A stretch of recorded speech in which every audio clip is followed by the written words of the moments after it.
Hello, and welcome to the Curse at Ravenspire live play Dungeons & Dragons podcast. I am your Dungeon Master, Doug Kapoff. With me are our players, Ethan, playing Rivers, the human fighter. Drew, playing Lysander, the elven bard warlock. Kevin, playing Casimir, the Dampier sorcerer. Pat, playing Roderick, the human barbarian.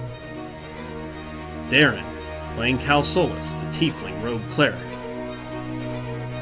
And Jeff, playing Zora, the reborn ranger. This is the When Bards Attack podcast.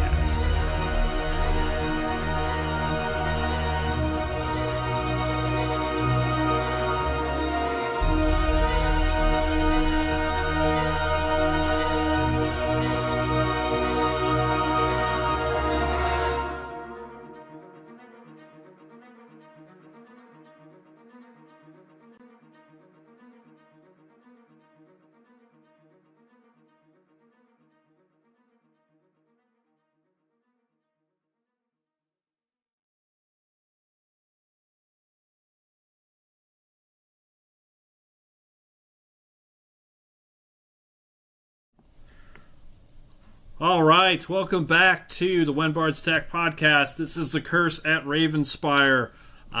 Just a quick note, Starfall is back this Sunday at 7:30 Central Standard Time after our week off.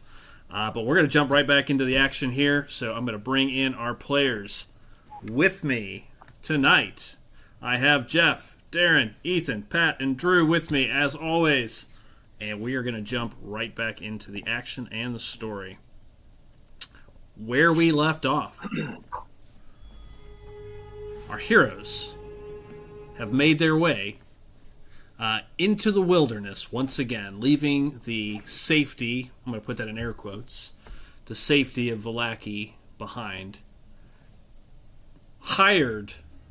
First, planning to head towards Argynvostholt, as well as the winery to investigate what has been happening there. On your way out of town, after borrowing/stealing a number of items, you were hired by a rich noble. This rich noble has asked you to find his wayward cart that was supposed to be en route from Krezk from the North Road. You guys traveled the North Road and came across a cart being driven by 6 strange creatures, deformed humanoids with sort of a monstrous demeanor, as well as 2 humans, or what seemed to be humans anyways. After a number of encounters, ultimately, battle ensued as the cart was attacked. Is this the right cart? Is this the cart you were hired to find? Are these just wayward creatures in the woods? We don't really know, but a battle began. Midway through the fight, one of the 2 humans spread spectral wings, an angel of sorts, and the battle continued. As we left our group and our adventurers, the last of the creatures was slain.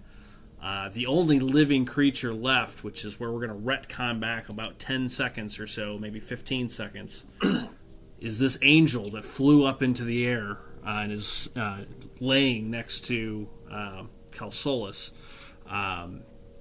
not slain, whereas the others have been. This creature is still alive, Darren, and it's breathing, shallow breathing, heavily injured from the wounds that it's received from many of you. But where we left off, you are standing over this body. The rest of you are surrounded by the bodies of the fallen creatures. And an event is about to occur, but I'm going to backtrack about 5-10 seconds for Darren to do whatever you wanted to do there. So I turn it back to the group. All right. Okay. So he's there, and okay. So I am going to yell out, looking. Well, I guess you can't really see me from where I'm at the tree. I'm going to yell out, "Wait!" as loud as I can. And I will cast Spare the Dying on Mr. Angel. Okay. Then I'm going to pick up his sword while I'm still in the tree line and walk out of the tree line. Okay. And I'm yelling still, wait, there's been a misunderstanding, and I'm looking towards where the invisible guy ran into the woods, vaguely, or where I was told he ran into. Yep. But yeah, there's been a misunderstanding, and I set the sword down in front of me as if sort of like, trying to disarm, not, appearing to put down my weapon, but I'm putting down his weapon. Sort of. I love it. So you disarm, not yourself, but yes, understood. A gesture, a symbolic gesture. Look as if I'm the symbolic gesture of I'm laying down my sword. There's been a misunderstanding. Wait, please.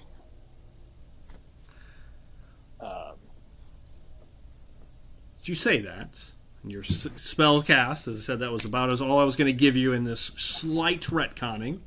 As you say that, and you guys are all kind of standing, kind of catching your breath, many of you injured, wounded, hurt, surrounded by these bodies of these slain.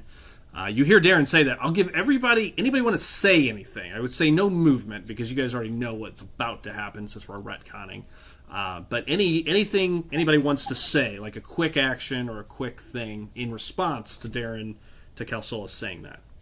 So I'll just go around the table, see if anybody wants to say or do anything. From a little RP perspective.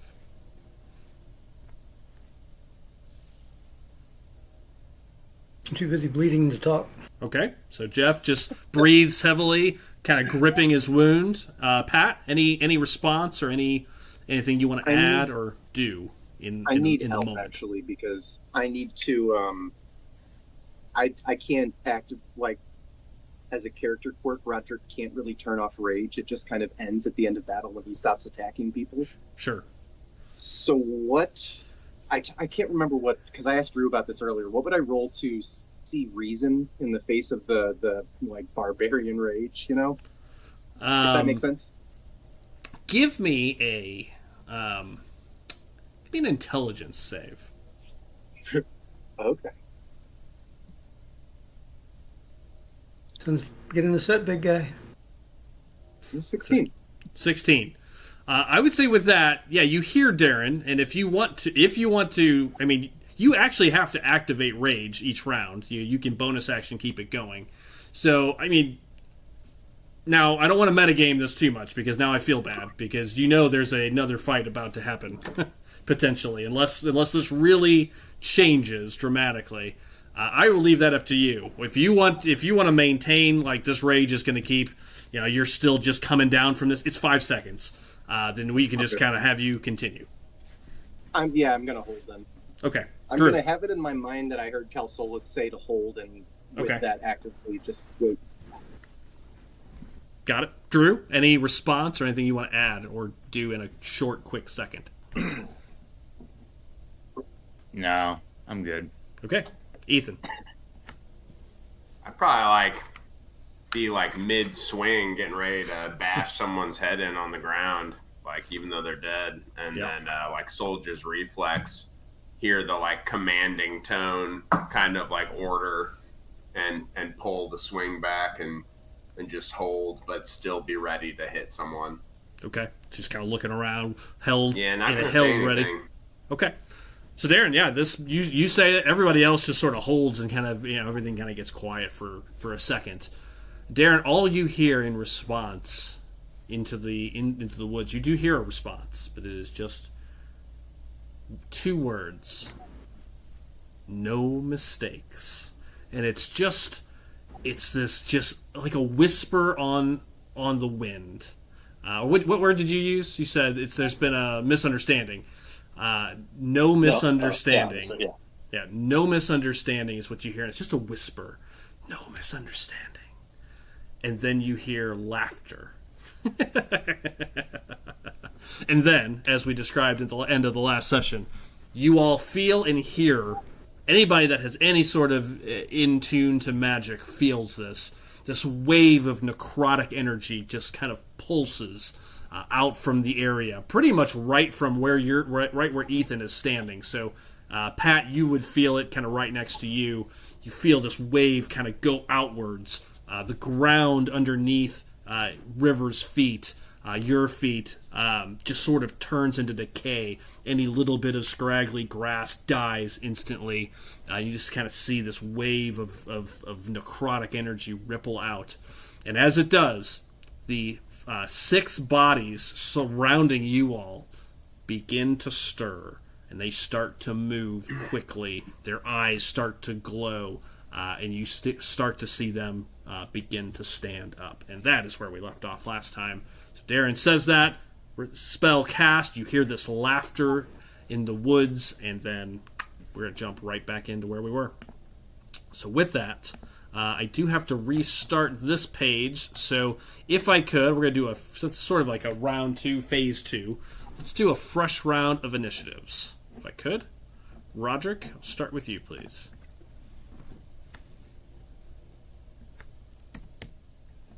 Got it. 17. Calsolus. Oh, Lysander, I got yours, 23. Good roll. Calsolus. May have stepped away. Zora, is that a tasty... Oh, I see. no. I see his 18. I see Zora's tasty 5. All right. She's injured. She is injured. A little bit. Sure. It's true. 18. Rivers, did I get yours? Yeah, give me a 19. 19. 17, 18, 19, 20. Wow, way high. Way Hell high. yeah. Get. Okay.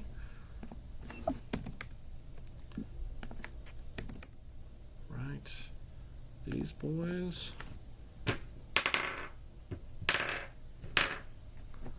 Okay, they rolled 11 again, so I had last time. I mean, if the invisible dude's rolling with these guys, maybe we did do the right thing. People don't cackle that aren't evil, dude. Cackling is a distinctly evil action. Like, Lysander. You take your first dark side point. I'm surprised your dad doesn't have some sort of witticism about that. It's a good question. Lysander, as this happens, you feel this wave of energy. You see these bodies start to move. You are the first to react, sir. I don't see anybody appear in the woods, do I? You do not.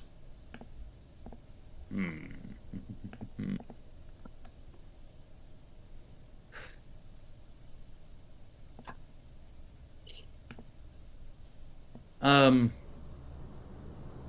gonna make a perception check to see if I can, like, figure out roughly where those footprints went. Sure. You're pretty far away. It happened kind of by the, where the battle is. We're pretty close to where rivers were, so you're pretty far away from the prints to take a real good look. You can definitely make an attempt from here. It'll be harder because you don't have kind of that frame of reference from where it was, but you could certainly try. Kind of listening to the cackle, the sound, you might be able to do that. So I would say if you're trying to listen, if it's more about listening and trying to figure out where that sound came from, I would say that's a perception check. If you're trying to kind of watch the tracks, it'd be more of an investigation check. Might be the same roll. I don't know. So I think what I'm kind of trying to do is listen for the cackle, but then also, like, reference the footprints for Triangulate. Triangulate, yeah, thank you. So I'll let you, either one then, whichever's higher, perception or investigation.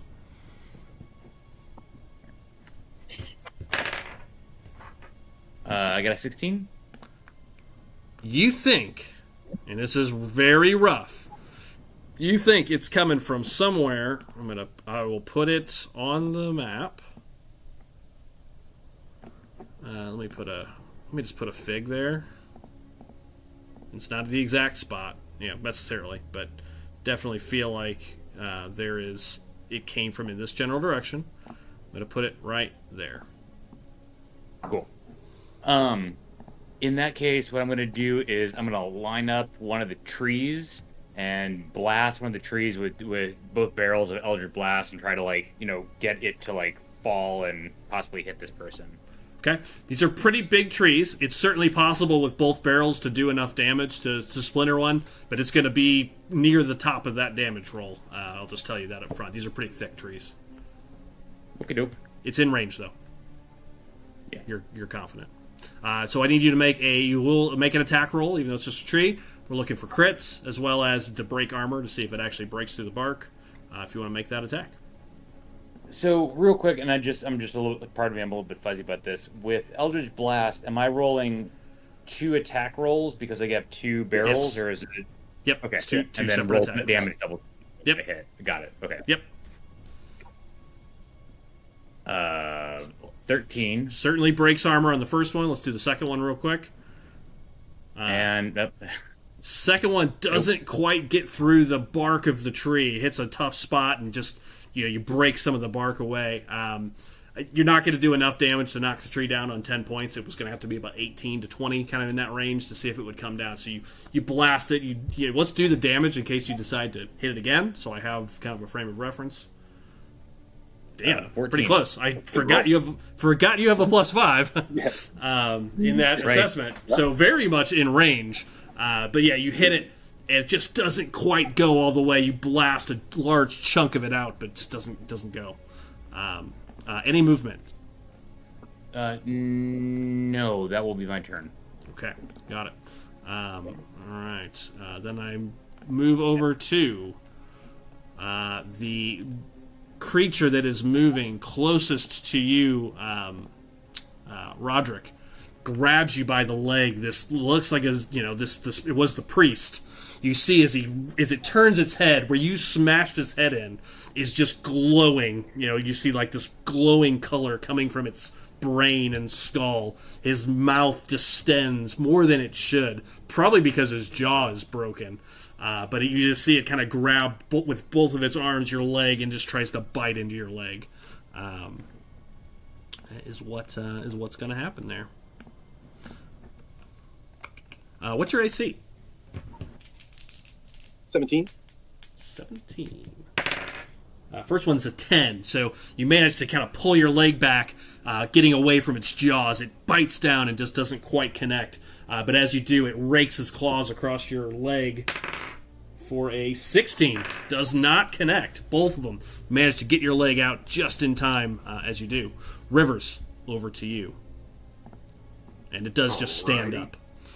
I will tell you, because this is all the same round, and they have not acted. You are acting first. None of these creatures, except for the one that just attacked Pat, they're all prone currently.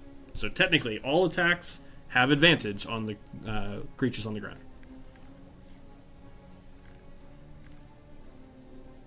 Alrighty.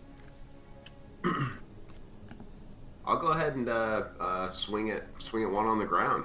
Okay, which one? I'm going to number them 1, 2, 3, top to bottom there, along your front side. I'll go 2. The guy right in the middle. to my right. Okay. Yeah, right in the middle. You spin around, hearing Calsolus say this, and then these creatures start to move. Go ahead. What do you want to do? Yeah, I mean they are aggressively, right? Like, oh yeah, River, you hear hissing. You see these purple eyes start River, to glow. I saw Roderick get bit, or try to get bit. Yep. Nice, natural 1. That's for an. That's never mind. It's with advantage because it's prone. Oh yeah, hell yeah. Forgot. 17. Hit. There you go. Boom. And that's for 6. Got and it. Then second swing for a 16. Hits. Did you double check it for a crit possible? Yeah, he did. I had rolled with advantage. Cool. That's for 9. And 9. All right. Neither enough to rip anything off, unfortunately, but you crush part of its skull. It's moving very slowly as it tries to continue getting up, heavily injured and wounded. Calsolus, Cool. over to you. I'm gonna pop a second wind too, Doug. Oh, okay, go ahead. Sorry, you can keep going. 1d10 plus. No, No, go. no movement or anything. Are you saying anything or moving or doing anything else? No, Rivers? I'm chilling. I just get 10 health back. I'm gonna be. Sometimes I get into a hurry in combat because I know everybody's waiting for their turn and it's like 30 all minutes. good. So I just want to let you know. what I want to do though, and because something Darren and I were talking about after the session, is we talked about like this fight's changed dramatically, and we even had some jokes in the fight of like, wait a minute, these guys are using radiant energy. So I don't want to make sure that I don't speed up too fast that people don't feel like they can RP within combat, because absolutely RP is very possible in combat. So sorry if I was rushing there for a minute. I'm going to do better. Not at all. From my seat. Calsolus. Okay. We got the one. I'm gonna look at the one that's, I guess, diagonal down from Rivers. Is there anything? The one that is attacking Roderick. Is there anything? Does it look different, or are they essentially just all look? They're all like moving. They look like zombies, but the glow around the one attacking Roderick, it does look like it has more of this like purplish glow that seems to be kind of emanating from its whole torso, its body, its arms. It looks slightly more, it has more essence to it. I'm going to go ahead and target that one then. Okay. Look at that guy and open my palm as the yellow light or the gold light starts to form. Yell out Thalaris and hit it with some holy word. Okay.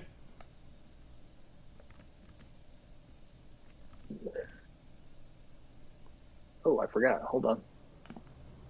He is not 19, 18. He is not prone. What's that? So that one is not prone.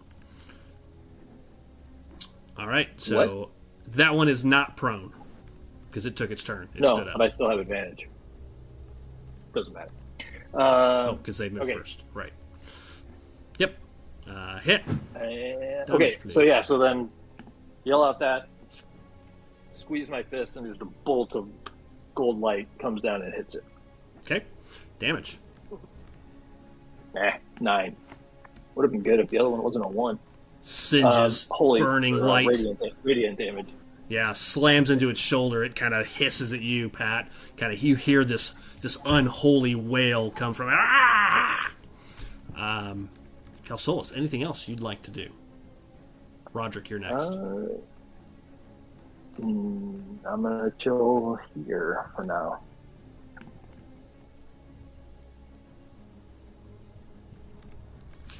Okay, then Rivers, Roderick, over to you. Zora, you'll be next. I want to sidestep over here to put myself in between, at least get that guy's attention so he stops attacking Zora. Okay. All right. If you do step back to get in front of Zora, that will be an attack of opportunity from two of them. Yeah. Good. I would say he's attacked Zora yet, right? Not yet, but he's got one, right next to him.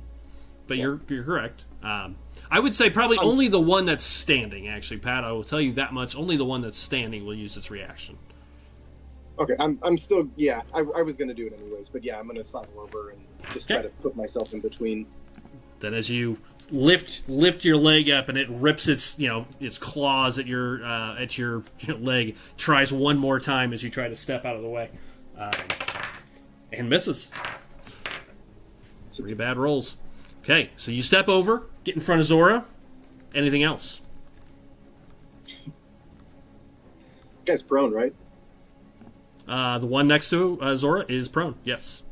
Does he look heavy? Does he look heavy? Yeah. Yeah, I mean, it's a dead humanoid. I mean, it's not light. All right, I want to pick him up and throw him at the other guy, at the priest. You're going to try to pick him up and chuck him. Okay? Hell yeah. Love it. You grab him up. Give me a grapple check. So a strength, an athletics check, please. With advantage. You got it. Good lord. You said athletics, right? Yeah. advantage. With advantage. Yep, that'll do it. Oh, sorry, yeah. Yep, that'll do it. 23. I rolled a 2, so net. So yeah, you pick this wriggling, zombie creature up, and you just chuck it at the other one, pushing them both back. And I will let you, as long as you hit. So we'll treat it like an improvised weapon. What's your Dex modifier? Dex mod is +3. Okay, roll a d20. Oh wait,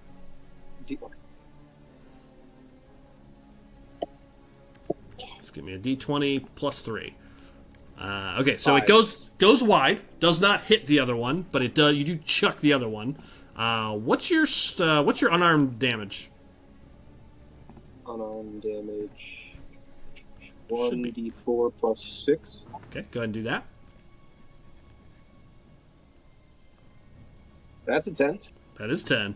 Yeah. And then for the falling damage, as you chuck him, give me another d6. Oh, wait. That's 5. Nice. 5. Good. 15 points. Hella good.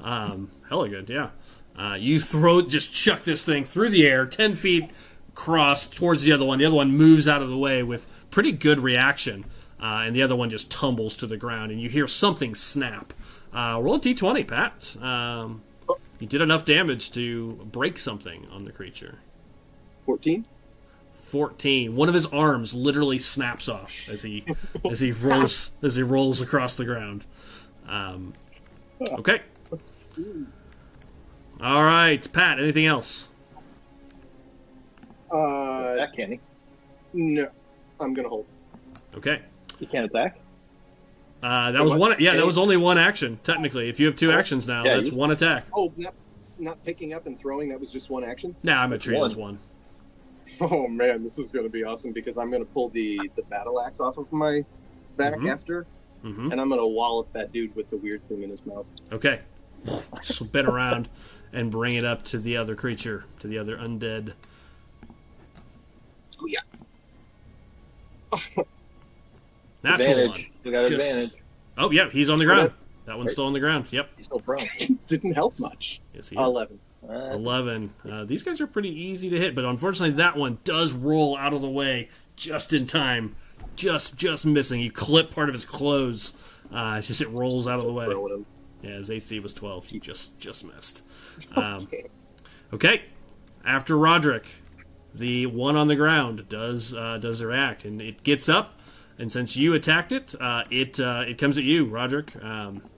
Taking two attempts, one with his claw, one with his bite. Just tries to climb into you, swinging and biting as it goes. The bite is a 14, no connection. The claw is a 9. I can't roll above a 9 here at this point. As it just keep that going. charges into you, Pat, and can't connect. The other one gets up, Rivers, behind you, or off to your side. It moves into your flank, trying to get behind you, and it is going to use one of its attacks to attempt to grapple you, the other to attempt to bite you. So I need you to make an athletics or an acrobatics check, please. Advantage? No advantage, right? No advantage. All right, I got a dirty 20. Yeah, he reaches around to kind of grab you from either side. You just kind of shoulder him out of the way, and he can't hold you. He does attempt to bite you, however, for a 9. Good gosh, I've rolled 5 of those, I think. I'll react and do a riposte. Okay. Riposte. Yeah. So that's a superiority die. Bing, and then make a melee attack roll. That'll be a 20, dirty 20 again. That hits every day.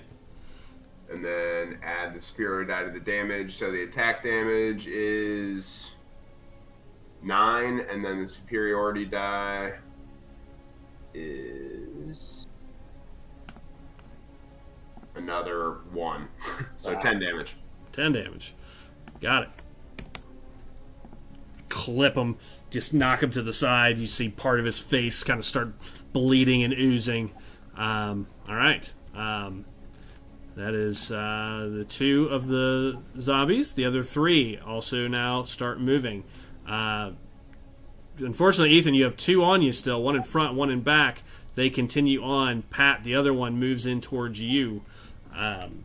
So, last attempt here to actually get anything to connect. Pat, start with you.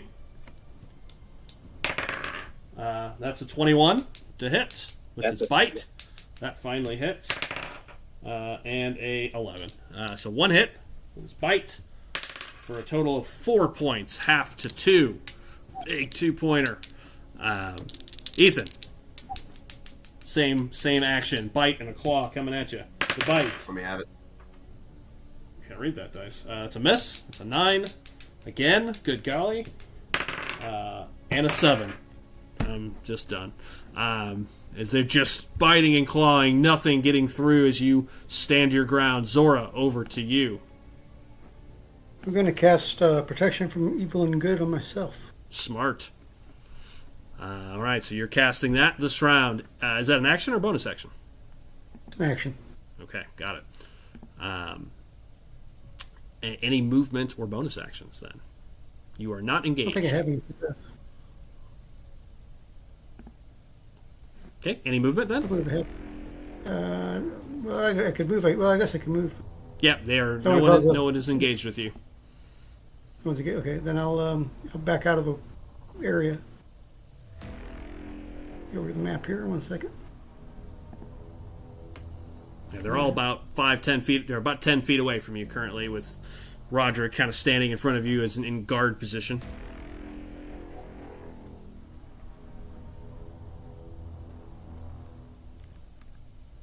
All right. Moves off to the side of the road. You have to move and hold, I guess, for that. Okay. All right. Got it. Then it takes it back up to the top of the order. Drew, over to you.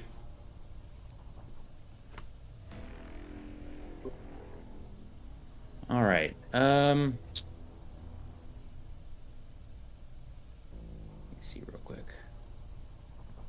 Are you watching over in that direction? Yes, I am. Okay. I do want you to make a perception roll. With disadvantage, because he is invisible. Okay. So 22 so far. Okay. Or? And a 14. Okay, not bad. You definitely get the sense, as you're looking in that direction, you can't tell exactly where, but as you're watching, you can see some grass, some like plants that are out in the kind of more wild area. You definitely see movement. Like, clearly the creature has moved from wherever it was standing. Can I get a sense of direction?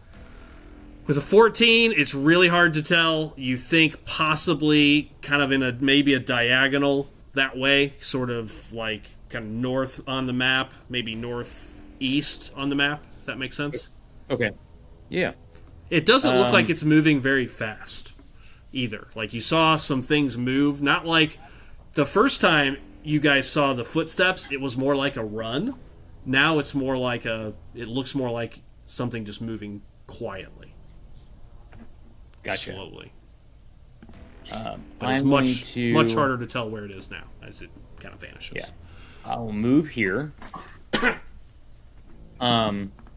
Would you say that it can hear me? I mean, you're not stealthing, so Right. I would say it is likely. I mean, there's no reason why it wouldn't. You're outside. It's rocks. It's woods. It's grass. It's twigs. Dead tree leaves. You know, you'd have to really go out of an effort to be quiet. Yeah. I don't think that's what he's going for.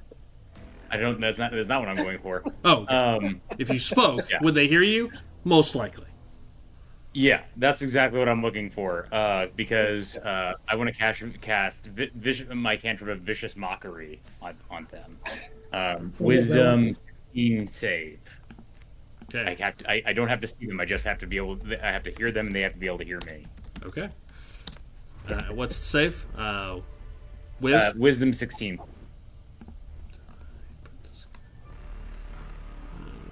encounter here. I gotta find this boy.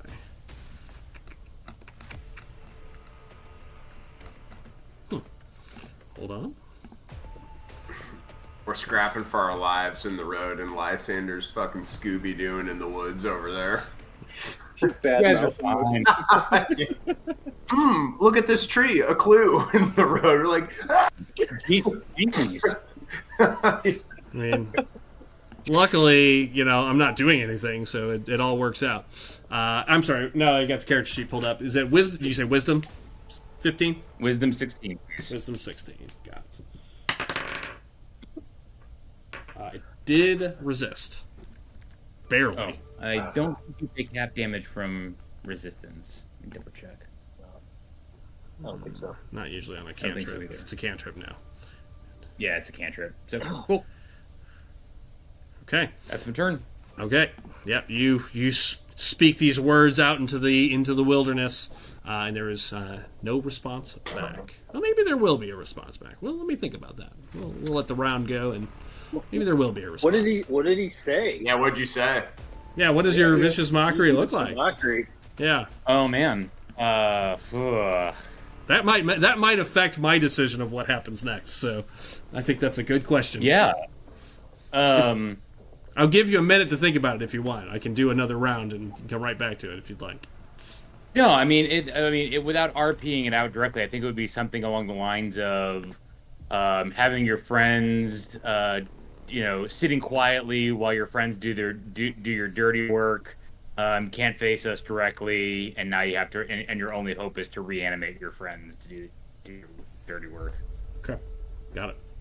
Okay, Something along those lines. got it. Understood. All right, Pat, Mister, you chucked somebody at him. Oh yeah, this guy. Yeah, he moved up.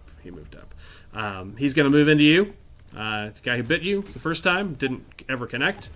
He's going to attempt the same thing. He's going to attempt to bite and claw you. This is the one that does appear to have a little bit more of this purple sort of necrotic essence. Sort of almost, you can almost feel it as he gets closer. Almost like this coldness that comes over you as he gets closer. Here he comes. That's a 19 on the claw. Bite. That's an 18. Now they're coming in. The claws. 3, 4, 5, 6, 7, 8. Half to 4 on the claws. The bite. 4, 5, 6. Half to 3. Piercing. Was that on me or Roderick? Sorry. Roderick. All right, cool, Yeah, sorry. 'cause- My bad. And then Roderick, finally, 6 points of necrotic damage. That's where he gets you. Jesus. Okay. Rivers, over to you. I'm gonna swing at the same one, directly to my right. Okay, yep, it's barely hanging on, you can tell. Is he still down? No, they've all stood up at this point.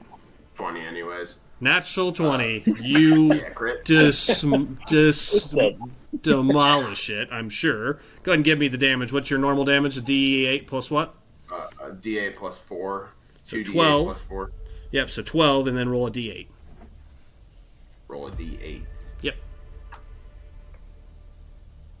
Here you go. 3.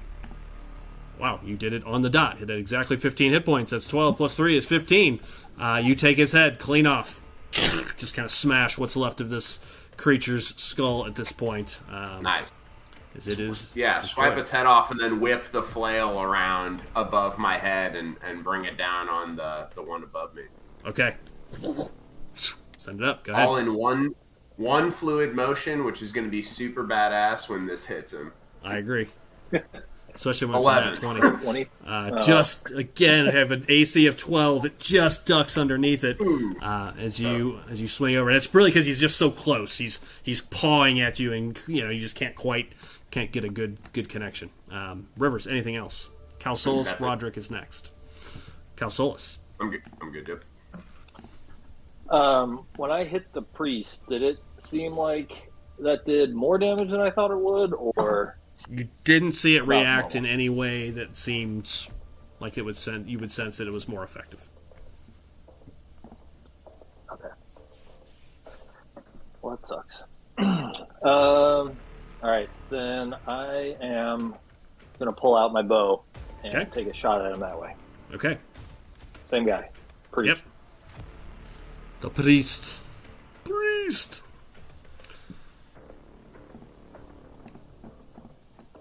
That'd be a 20.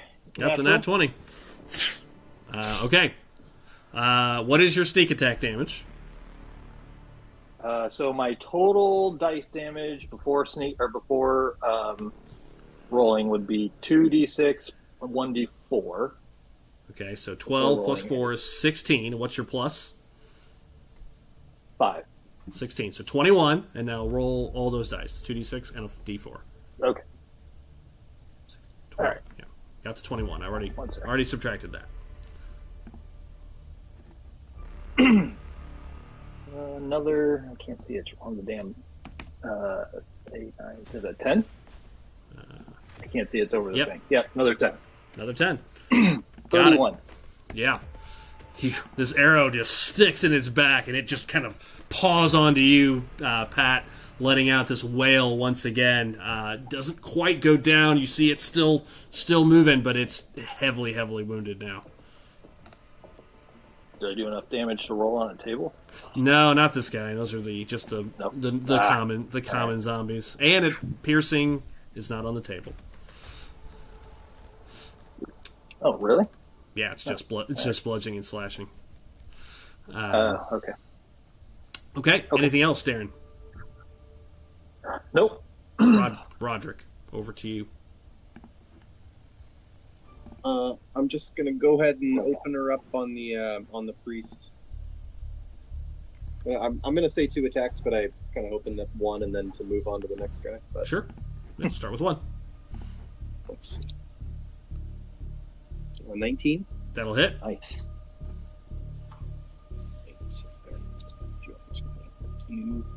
19, 1d10 plus 6. Oh, I forgot. Plus I get another d6 of radiant. Got the 12 already. Plus 5 radiant. Okay, got it. Still up. So I will give him another wallop then. Won't be up after this. 16. 16 hits. Bam. 7. Or will he? Oh, man. By one. You slam into him, and it's still there, just grabbing onto your arm, pulling itself up, still just hanging on by a thread. Roderick, anything else?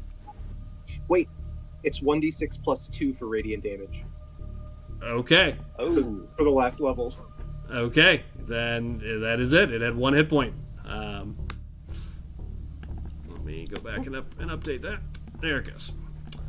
Then that radiant blast, and then the second one you swing around, and you just cleave its head clean off, smashing the other side of his skull. Now fully down. Okay. Anything else, Roderick? No, wait, hold on. Yes, actually, I want to use a bonus action to heal myself for a d12. Okay, go for it.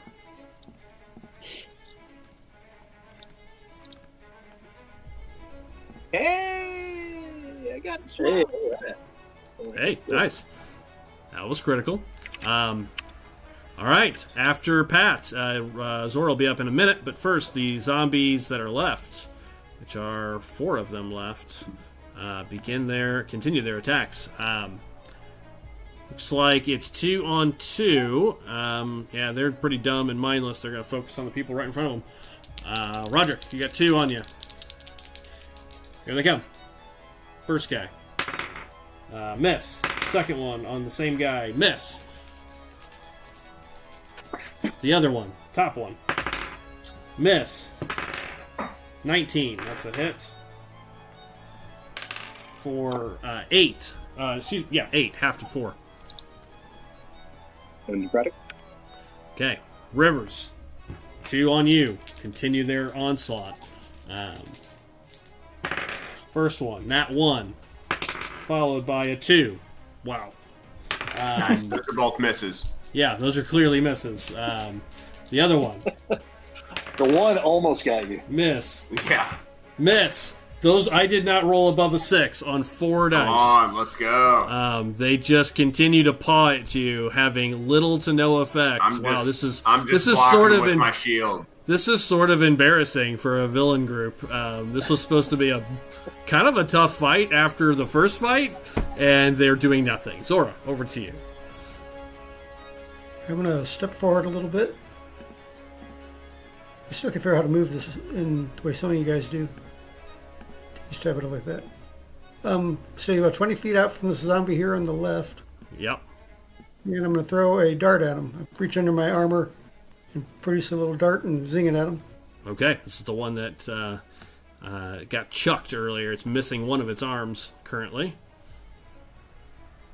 So, let's see. That'll do. 24. Nice. That'll hit every day. Which is 5. 5. Okay, that one digs in, still standing, but with the arm wound and now another dart in it, it's definitely looks pretty wounded. Do you only have 1 attack, Yep. or do you have 2 now? I got 2. You should Okay. too. Yeah, I got 2 now. Okay, I'm going to do the same thing. Having one more dart, so it's going at the same guy. go ahead. Hits. Yeah, 12. Yep, it hits. These guys have very low ACs. These basic Sweet. ones. Another 5. That's enough. That one goes down. 2 darts. You see it just drop to the ground.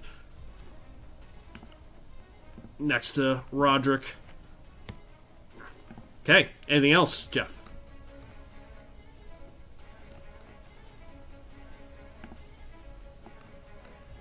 Okay, assume not. Alright. That's all for me. Okay. Okay, I'm just checking something real quick. Debating on Drew's comments if I'm gonna do anything.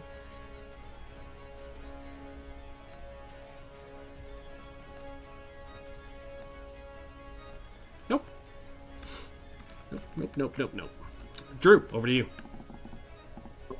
I'm gonna do the same thing over again. I'm gonna do Vicious Mockery again. Okay.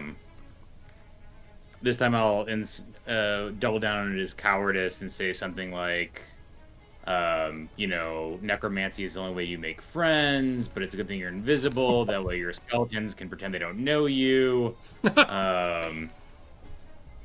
You're actually just a weirdo with the trauma of that time that a druid laughed at your wand, stuff like that. Okay. Wow. There's one. Okay, got it. You send your slurs at him. We'll see if it reacts any different this time. Anything else, Drew? Did I hit? Yeah, I do psychic damage. It did not. I already rolled. Oh, okay. Yeah. The first one you almost did. That one I rolled much better. No effect unless you piss him off. So we'll see if your insults piss off this person. Anything else, Drew? Nope, that's it. Real quick. Got it. Rivers, Perfect. followed by Calsolis. Swinging at the top one. Okay. Yeah. This looks like this fight's about to wind down quickly here. 18 for 10 damage. Got it. And then Ow. a 17, which also hits, Ouch. right? Yep. 2 hits, and Yeah, I thought it was damage. I was like, holy shit. For 8 damage. it is destroyed. 2 quick swings. Go Rivers. Absolutely just crush him. Drops to the ground. Leaving 2 left. That'll be it Okay. for me. Easy peasy. Calsolis followed by Roderick. All right. I'm going to knock another arrow and shoot at the one diagonal to Rivers. Okay.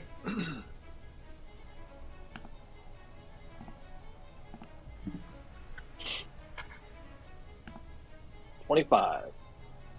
Hits. Hit him twice. For these guys, No. yes. Okay, I guess. Okay. Too many screens up here. For a total of... Oh, shit, that sucked. 13. 13, and this was the one you said. Diagonal down from Got it. Rivers. Got it. Hadn't been touched. If you manage to double somebody's AC, it should be like a nuke.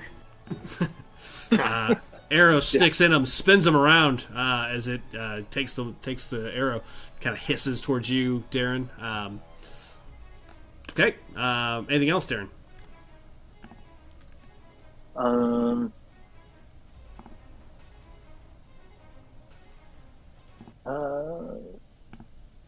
Nah, I'm gonna.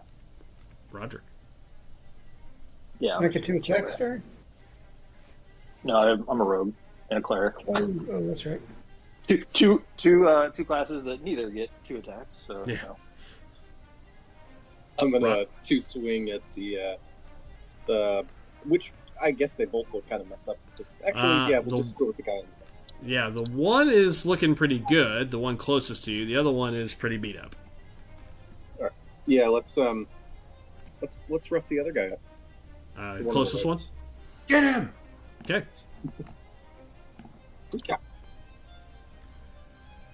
That's the one. That's a miss. It doesn't stop your attack when you No. bottom out with No, that. it's just an automatic Dodge. miss. 17 on the second. That's a hit. The magic Slap him with axe. Okay, that's funny. It is on my screen. It is between the 2 and the 8. Is Yeah. literally on the side. We always it's come up before. We always take whatever shows up in the chat window officially. I'll take that. 8 plus 3 radiant. Man. Plus 3 radiant. Got it. Okay. All right. You see it's singeing and burning, but still standing. First one goes wide. Anything else? No, that's all. Okay. Then it will attack you. The other one will stay. Honestly, it's pissed off enough. It is going to. Let's see if I can get into range. It can.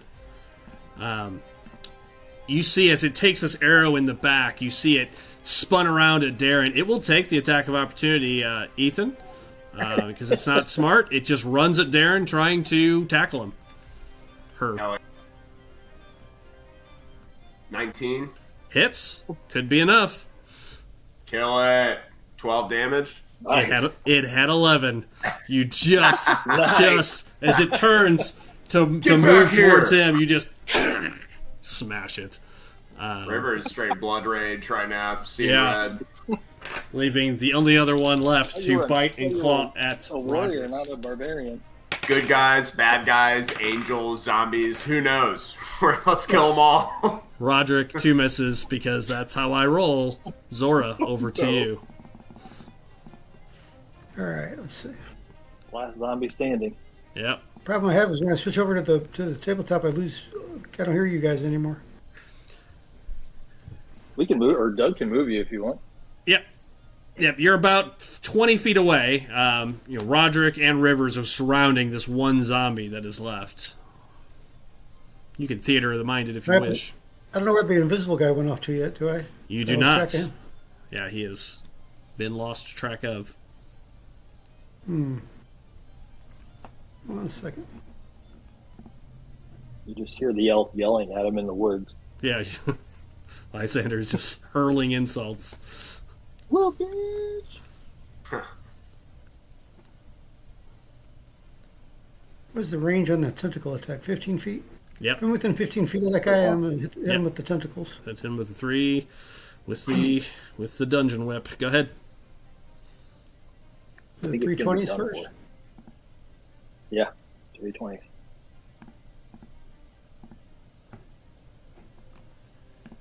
These are all +9. I mean, I don't think you can miss unless they're ones. Hit, Nope. hit. So it's also grappled on top of. It is grappled, although it's probably going to be toast, but sure. What is the damage again? Was it D6 of psychic for each one? I don't remember. Yeah, D6 psychic. Okay, go ahead. That's a big variance. It could be dead. It could be alive. It's kind of right in the middle. 6. That's a good start. 3.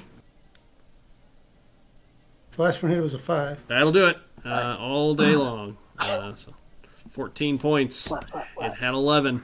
You wrap these 3 tentacles around it, and you just see this energy kind of pulse through the tentacles, and you just see it kind of grab its head, and it just drops to the ground. Dead again, as it were.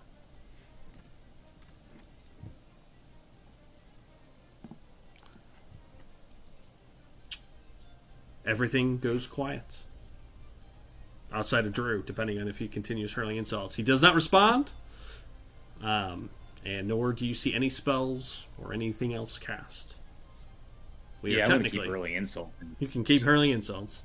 I will tell you he is out of range for any for that spell, so you say a few things and just no response, dropping us out of initiative.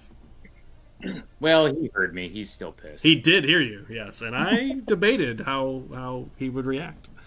But he's not stupid. He's watched you guys slaughter through 12 creatures here.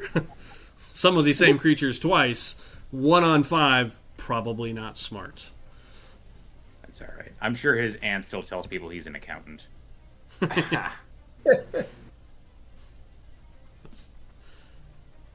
What if I told you he actually is an accountant? There's all kinds of administrative jobs in Barovia, dude. No, I'm not joking. He's literally an accountant by definition. Like, that's not even a joke. So I don't even know how to respond to that, Drew, but that's hilarious. Okay. That's wild. No, just joking. Mostly joking. We're out of initiative. Everything goes quiet. Hallelujah. Heal me, Seymour. I turn it to you all. I have 11 hit points out of 44. Is the angel still over by Calzolas? Yes. Yeah. Once is. I'm looking at Roderick. Is he still raging? Can I tell? Has he calmed yet, or? I assume, Roderick, as the fight winds down, you're going to calm down here in a second? Yeah, lessen it. Drop the hammer. Drop the axe. I'm right next to him, too. I'll put like a arm on his shoulder, like as he's cooling off. Calm down, lad. You did well. It's over. Spit on the zombies that are next to me. Roderick, come here. Kind of shake it off as I'm walking over there, but yeah. Don't hustle. Maybe you should eat. As he comes over, I pick the sword back up, the angel sword, and I motion towards the angel to Roderick and tell him to grab him and bring him to the cart. Since you're probably strong enough to pick him up. I am definitely not. No problem. I'm not super mad right now, but I'll try. Yeah, no problem. Yeah, I get You can drag him, if nothing else. You drag him or pick him up back towards the cart. While you're doing that, I'd like to see what everybody else is doing. Rivers. Okay. I would probably actually go with him, like go with Roderick as he picked up the angel and like assess that situation before just beelining straight towards the cart. Okay. So you two are both over there and kind of assessing that. Okay. While they're doing that, Drew. I want to beeline straight towards the cart. Okay. Okay. What are you doing at the cart? I'm gonna try to. I mean, I assume it's locked, right? It is locked. Yes. Yeah. I don't have proficiency with thieves' tools. I haven't had these It tools. looks like a relatively simple lock. You know, it's like a padlock. The force damage that you do with Eldritch Blast, I mean, you could.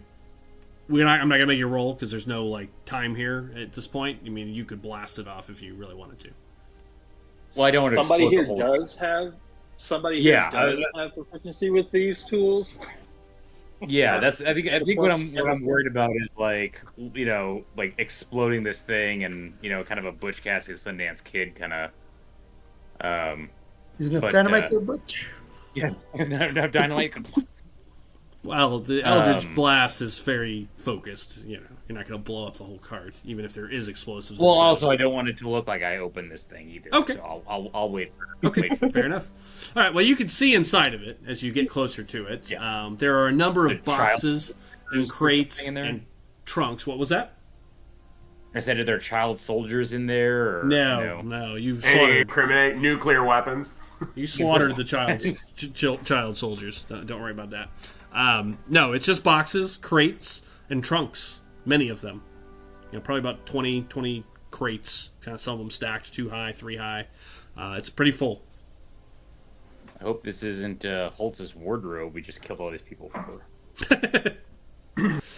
Okay, Jeff, what are you doing? As Drew assesses from outside the cart, they're dragging the angel back. I look for the nearest fallen log or tree stump or big rock and just pop my ass down because I'm blown up in this fight. Okay. You just sit and start assessing. Injured, hurt. Jeff is definitely the lowest from a hit point perspective. Okay, well, you guys drag the angel over. Carry on. While they're carrying him over, I'd pull out some rope from my backpack and cut off a long enough piece to tie around his wrists. Once we get over to the, once we get to the, I basically want to set him up against the back of the wagon and then tie his wrists behind his back and just sit him up against the wagon. Okay, got it. And Done. bind his wings. I was gonna say, can I bind his wings as well? They're spectral wings. They're spectral. You don't actually see them. They're gone when he went down. They disappeared. Fair.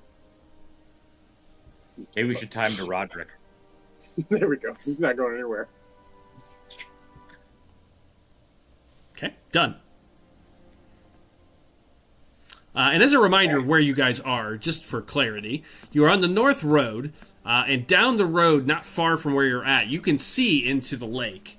And as you recall, or if you recall, there's a large tower, about 3-4 stories tall, kind of jutting up from the lake at the bottom of this road, kind of this northern section. The main road keeps going, but there's a little bit of a jut where you guys were pretty close to that leads down into the lake, and this kind of like a landmass that kind of like juts into the lake, and in the middle of it there's a giant 4-story tower. You can see all that from here still, just as a reminder of location.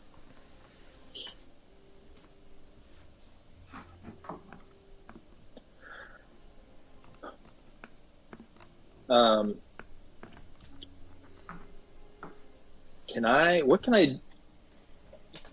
use my med kit to like actually bring him back at all? I know, like, how long does it take for him to get enough to like actually be conscious? Without healing, could be. I mean, he's heavily wounded. Could be hours. Med kit is for stabilizing. Does not actually create hit points. It will require some sort of magical healing to wake him up immediately if that's your goal. Or potion.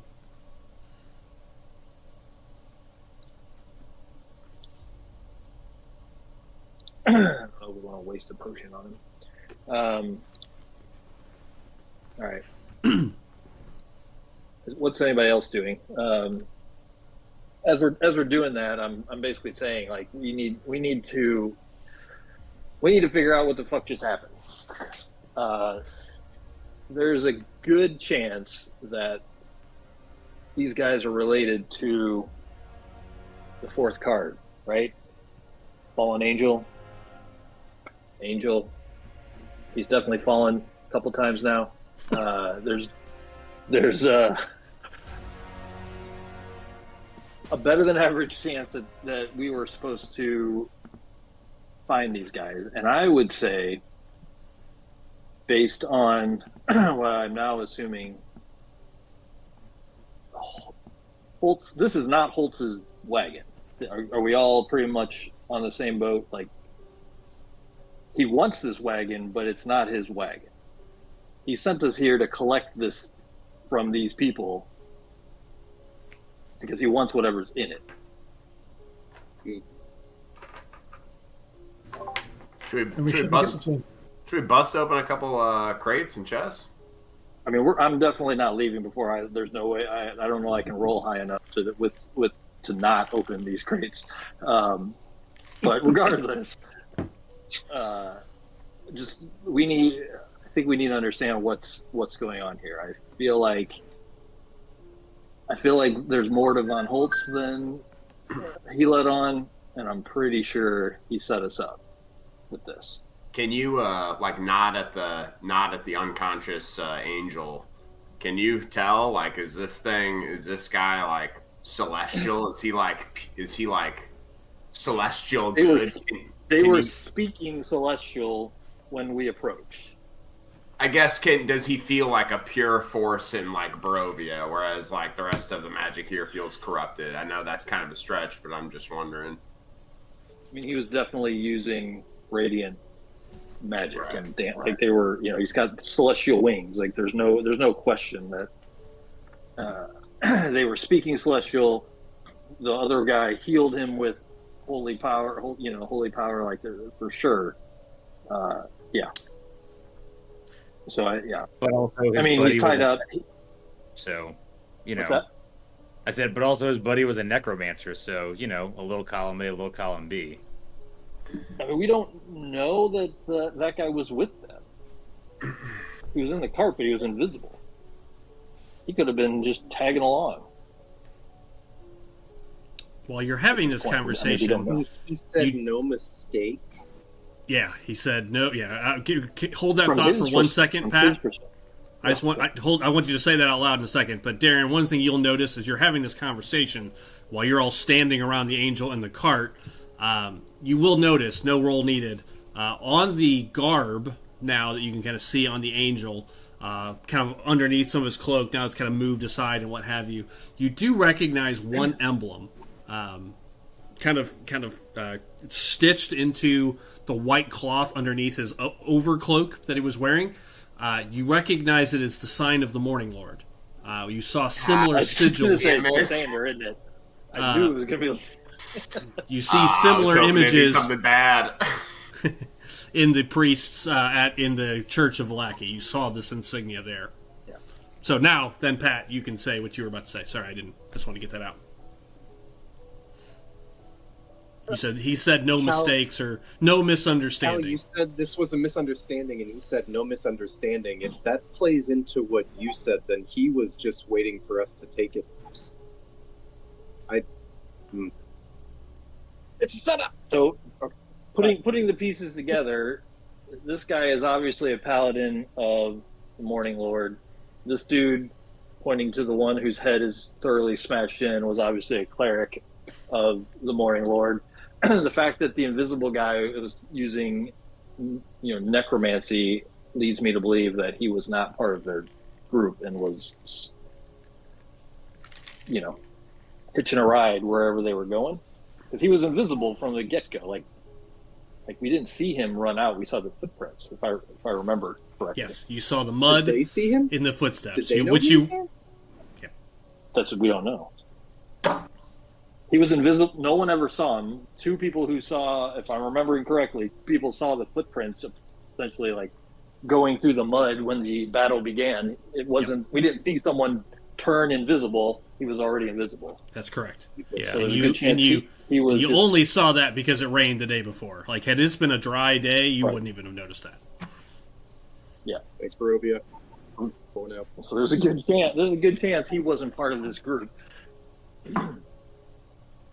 Either way, we can ask this guy. but I guess we need to decide. Well, before anything, let's see what the hell is in these boxes, and then we can decide from there what we want to do. I'm going to start opening some boxes. Okay. First, you will need to break into the cart. There is a lock that needs to be either destroyed or picked. Okay. What do I roll for? It will be a sleight of hand check, please. Okay. I'm going to guide myself in doing so, just in case. Please do. Yeah, because that was a shitty-ass roll. 15. Yeah, you almost don't get it. You feel like you're kind of fumbling around. It's a pretty good lock. Right at the last second, you feel the last pin move, and it kind of clicks open. DC was 15. You got it on the dot. All right. Nice. Glad I used guidance. Yes, because because what do we see? We haven't done a lot of skill checks in this game. This came up more in Starfall, actually, just this last week. If we fail a roll, it will not be, I'm just going to keep re-rolling. So it means it's, for some reason, that lock is too good. So, yes, good that you got it on the first try. I'm not going to allow, like, multiple attempts to, like, oh, I failed, so he'll try, and he'll try, and he'll try. It's one chance, kind of deal. It's either pass or fail for most skill checks. Without finding a different approach, essentially. But yes, the door opens. It's a wooden door, which you can open up. And yes, there are multiple crates, boxes, and trunks. You just wanted to start opening them up? So they're not locked? It's just crates? They are not. Just the door to the cart. Yeah. As I open the door, I'll let you just walk for the Ryder here. Yes. Sorry. Oh, okay. As I open the door, I look at Roderick and I glance at the priest. Keep an eye while I go rummage through their shit. All right. Okay.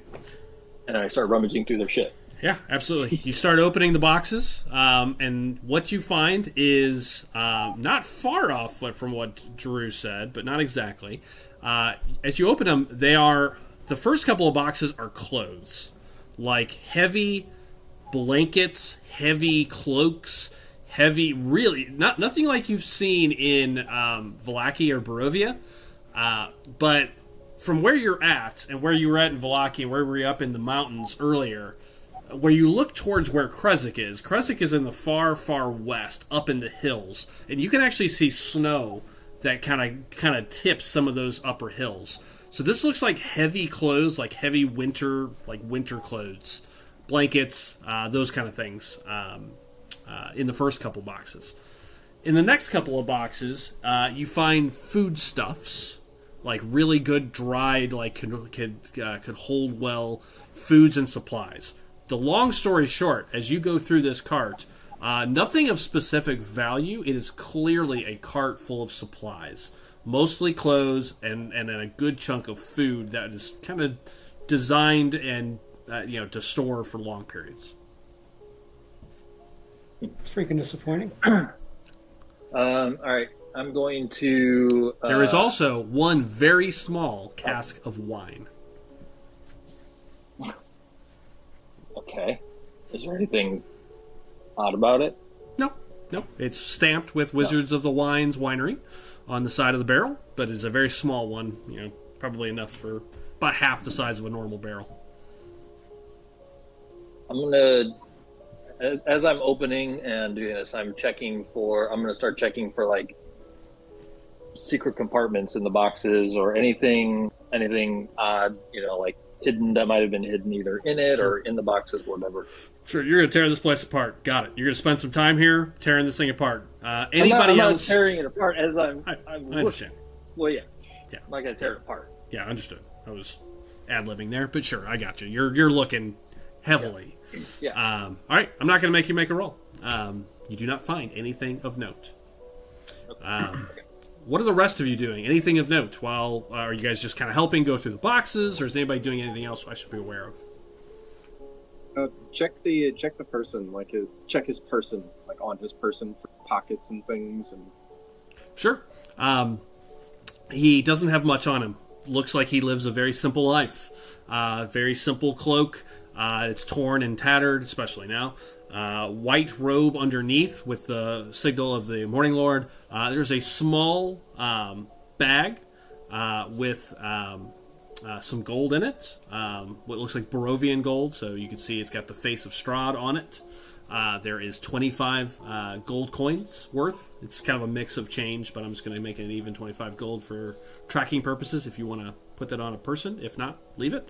So a little... Are you taking it, or are you leaving it? No, I'm leaving it on his person. Okay.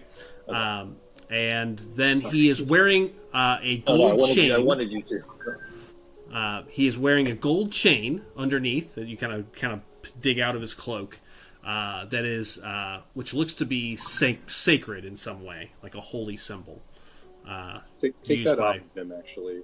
Okay. Yeah. It's again insignia. It's an insignia of the Morning Lord that you can see once again. Actually, take the pouch of gold and the medallion or the symbol thing, and just toss it in between his legs as he's splayed on the side of the cart or whatever. I won't make that decision. Okay. Yeah, it's basically a gold sun.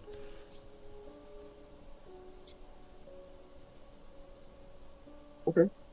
That's what you find on him. And his sword is in the street further up. Anybody else? I've got a sword. Oh, you've got a sword. Okay.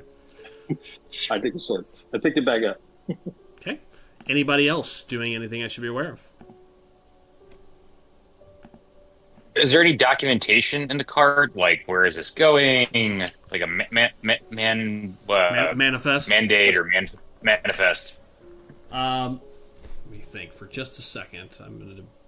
If there would have been straight bill of lading in the card. Yeah, right. I don't think there would be. It's not that kind of a place. No, there's really no specific paperwork or anything. It's just supplies. No, guys, they were probably just taking these to deliver to the homeless shelter in Vallaki. Yeah. So. No comment. We taking a short rest at this time, or not? Depending on how long you guys are here, I'll let you know if we hit short rest level. Not yet. Okay. The horse is still alive, right? What's that? Yeah. The horse is still alive? The one that was pulling the cart? The horse is still alive. Okay, cool. Yeah. Kevin wasn't here to murder it, so yeah, it's still here. What did the guy say about? He said that it was like full of expensive stuff, right? Personal effects. Like, personal effects. So this clearly doesn't match his description. So I mean, could. I would say it's now been about 15 to 20 minutes to thoroughly go through all the boxes, pick the lock, tie the guy up. So we're almost to short rest, not quite there, but it's been about 20 minutes. You guys are just kind of in the middle of the road doing this. Just time checking. So when I come out, I tell everybody what I found or lack thereof. I look at the paladin. Is he still out of it, or at 20 minutes? Yeah, he's still out. What do we do with guys? Yeah. I want to question him once he wakes up, but you basically stabbed him and beat him to within an inch of his life. So I know. I shot him with an arrow and then I stabbed him. I know how I killed him. I would give a health potion for it. I don't think I have one. I don't want to waste it. Like, we can take him with us. We've got the cart, so we can just put him in the cart. I'll take a health potion if anyone has one. We're doing a short rest. We can. I'm all offense, no defense. What do we want to do? Should we take the cart back? Do we just take the cart and head to the winery? What do we want to do? How far away from Kresvik are we? Okay. Or Vallaki. Which one do we come from? We came from Vallaki. Vallaki. Yep, I'm going to bring up the Barovia map real quick. So, you guys are basically at Lake Baratok right now. Vallaki would take a few hours to get back to at this point. 4, 1, You're about 3 hours away from Vallaki. 3.5 hours. What time is it now? You guys left in the morning, so it was like 9:30, 10 o'clock by the time you had breakfast, did your shopping and everything. So I'd say it's about 1. A little after midday. We either turn back and address this situation now with the dude and maybe try to stabilize the guy on the way, or like wait and see, get him to gain consciousness, or like push through and keep going to the winery and just keep this all in tow. Yeah, you'd estimate you're about halfway to the winery, so it's about 3 hours to the winery, about 30 minutes, or maybe not even, probably 15 minutes to this tower that you can see. And the other item you were discussing was, Argavastholt, which would be basically 3 hours as well, because it'd be 2 hours back towards Vallaki and about an hour south. I think before we just randomly decide, I think we need to understand what our situation is at this point. We have potentially killed a bunch of people. The wagon. We've definitely killed a bunch of people who may or may not have been working for the person who hired us, who we also essentially stole 5,000 gold from. So, not that much. What? Yeah. So I think we need to have a plan. Well, I kind of don't want to go back to the winery just in case this case is newish. I don't want to go back to the winery oh hey, that cart just left, So maybe we go check out this tower here and hold it there for a little bit. I mean, so don't go back? No, I don't want to go back to Vallaki just yet. I'm sure that guy's probably, Holt's probably super pissed that I kind of ripped him off. We'll let him gestate on it a little bit. Yeah, Yeah, if this is his wagon, we've at least got a little bit of leverage to pretty much demand what's going on. I mean, I don't know.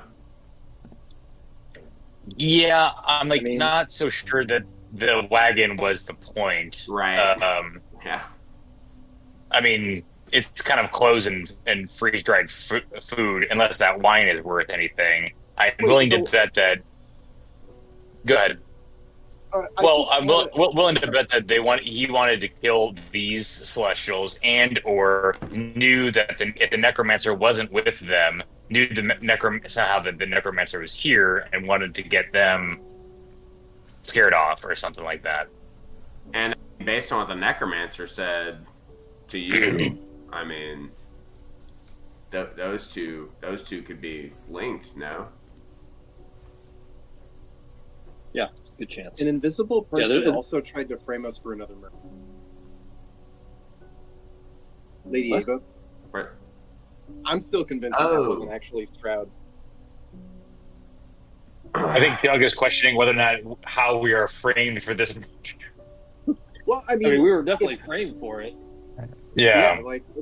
I framed ourselves. Not for framed, it. Manipulated would be more the right word. You actually did kill them. That's not the definition of framed. Just so we're clear. Set up? Sure. If that's what it was. He's talking about Madame Ava. You're right. Oh, sorry. I was trying to figure out what you were saying, Pat. Thank you. I couldn't remember what word you were referring to. Madame Ava. Sure, yeah. You're right. You were framed for another murder. That is true. Possibly now, too. As long as the Celestial is still alive, we have a chance to obviously get some info and maybe if we've done as much of a wrong as we might have, we could maybe still right it. I mean, he's going to be pissed because I think that cleric was either his brother, or maybe it's just because they're in the same church, they're kind of metaphorical brother. Yeah. So he is going to be upset at that. We did kill that guy. That's why he's tied up. Yeah, there's a reason we tied him up. Yeah. I'm sure he'll understand everything once we explain that there was an invisible man riding with him.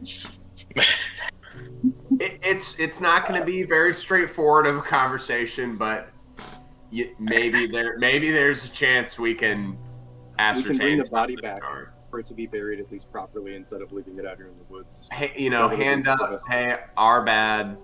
We are sorry. 30 minutes have passed. This conversation. Why don't we get moving? Get off the road, get away from this crime scene. So you want to go to the haunted tower? Yeah, let's go to the haunted tower and just Scooby-Doo this up. Did you say it was 4 stories or 2? It's 4, I believe. I can double check my notes. Stand by on that. I mean, now that we got the mystery mobile of wagon here. Yeah. Can we paint our slogan on the side of the wagon? Paint our team name. So we're gonna go to the tower and wait and wait for this guy to gain consciousness and then talk to him. Is that the plan? Is that what everybody wants to do? Yeah. Definitely do that with him. Do we know anything about the tower? No. Tower in the woods. We do have a card. We do have a card that references the tower, but it also says, if I remember correctly, and I've got it right here, Tome of Secrets sleeps where stones tower and whispers ancient memories. Towers reach toward forgotten skies, but not all towers hold what you seek. Walls that witness darkness guard the knowledge. Remember, not all towers reach for the skies. Some crouch in the shadows. It waits in a place of stone, seek even Monkey Man. So my thought is that that's not the right tower, and that's kind of the, I don't necessarily say a trap, but definitely not the tower we should be looking for as far as red herring card. It is 4 stories tall, to your question, Pat. Yeah, so it definitely reaches towards the sky. Excuse me. Well, you don't know what the building codes in Barovia are. Maybe that's the tallest structure they can build. Maybe it is. Yeah, it's a skyscraper for them. How evil? Yeah. About the tree line. How evil does the tower look, Doug, on a scale of 1 to 10? From here, it's pretty far away. Number 1, it does not look evil. It looks old, ancient. Stone tower, all stone, which most of Barovia is not stone. And that's one of the, maybe, Darren, as you read that out and you're thinking about it, very few of the buildings are actually stone that you've seen. The windmill was stone. This tower is stone. Like the mansions of the Barovian elders have these much larger buildings that are made out of stone, but most of the structures you see in like the towns are usually wood and kind of plaster. So I want to clarify that. That stone word definitely sticks out when you look at the architecture of Barovia so far. Okay. Now, this tower itself is made out of stone. It is old and ancient. It does not look menacing. It looks like it's worn down, like it's been here for hundreds and hundreds of years. Is there like a dead tree out front and the faint crowing of birds and like bats circling overhead and shit like that? No. As you look carefully at it and kind of assess it from here, from up on this hill, it's pretty far down there. So it goes out on this little eddy, like a jet in the lake, and you see it kind of sticks way out. What you can see, as you look carefully at it, is there is something next to the tower. Looks like a small cart. It's on the far side. Wouldn't even notice it unless you were looking at it really carefully. But on the far side of the tower from you, so on the western side, you can just make out the back side of what looks like another cart. A what? Cart. A Cart. wagon. Oh, okay. You just make out the Let's back. go. The back, like maybe third of it, and a wheel. You can't even see the whole thing. Let's go kill the owners of that cart. I was going to jokingly say maybe those are the guys we need to kill. I was just gonna say, yeah, maybe. Yeah. We weren't actually sent to kill anybody, at least on its face. How long do we need for the short rest? You would need another, I would say, 15 minutes, kind of in that 45-minute range. You're getting close right now. Okay. So And can if- we rest? Yeah. We're on the cart, essentially. Yeah, Right. I would say if you're just walking, real casual, I am perfectly fine with a short rest at this point. You guys have sat long enough. That yes. I would like to know where you're going, though, officially. Are you heading towards the tower? That's where we're headed. Okay. Yeah. Got it. Then, yeah, you may take a short rest. Maybe kick some of these mutants' bodies into the ditch before we go, like make it look like less of a crime scene. Okay. Probably Straight carnage on the road. Then that will qualify as the short rest. Like, you do all that, you clean up the area a little bit, and then you start making your way, and yeah, you can take the short rest. But yeah, you clean up the area, move the bodies out of the way. Absolutely. Okay. Take a minute to do that. And I will color out what you see. Unless you want to RP any conversation, you got about a 10-minute walk, maybe 15, down this road and off to the side road. Yeah, I do need to RP a little conversation. While we're moving the bodies and starting to get going, Rivers will kind of, while he's working, say, I've found many times throughout my life that sometimes out of a little bit of a wrong can come a right in the long run, and there's a lot of silver linings sometimes that sometimes can be difficult to see right away. But it's like my dad always used to say, the butcher and the baker have different jobs in the village, but both of their work is needed, and whether you're killing pigs or kneading dough, everybody plays a part. And I just want to tell you guys that I'm really grateful for the short time that we've had together, and you're all very good squad mates. Some of the best I've had. Typically I'm a loner in the northern villages where I come from, and a solitary hunter. But I just want y'all to know that I got your back, and I'm glad you've got mine. So, and also everybody take 8 temporary hit points. Nice. Hey, Doug. Yes. I did my short rest, but I didn't get any hit points back. Am I doing something wrong? Sounds like it. Mine did the same thing. Yeah. So yeah, you can just re-roll the dice. You can roll the dice manually if you want. Yeah, they don't roll automatically. You got to click the buttons, and then they will. It didn't. I did it. Oh, okay. If you click the button and then click the whatever the dice says down below it, it'll roll it, and then you can confirm it. It'll apply it to your. There you go. Do I need to click the reset maximum HP changes during this rest? Yes. Or no. Yes. Yeah, you would do that. What does that do? Just gonna put everything back to normal, automatically. And then just roll the dice, or you can roll them by hand. It's your hit dice plus your con modifier for each dice. If you want to roll some, and if you roll 2 and it's not enough, and you want to roll a third, you can do that. And it's however many you want to spend. I still don't get any hit points back. It doesn't show me anything. Just add them up by hand. Mine's not doing anything either. So. All right, just do it by hand. I don't have any dice. Where is the hit point? Oh, I got dice in mine. Where's the hit die counter, or is it just one per level? You got to hit short rest, and you'll see a little checkbox for each one. Oh shoot! Okay, cool. Thanks. Yep. That's being weird. That's being really weird. Just do it by hand. It's fine. Just mark them off by hand and roll the dice by hand. It's whatever the dice is plus your con modifier. Yeah, for each one spent. Plus 6, 26. Almost healed up.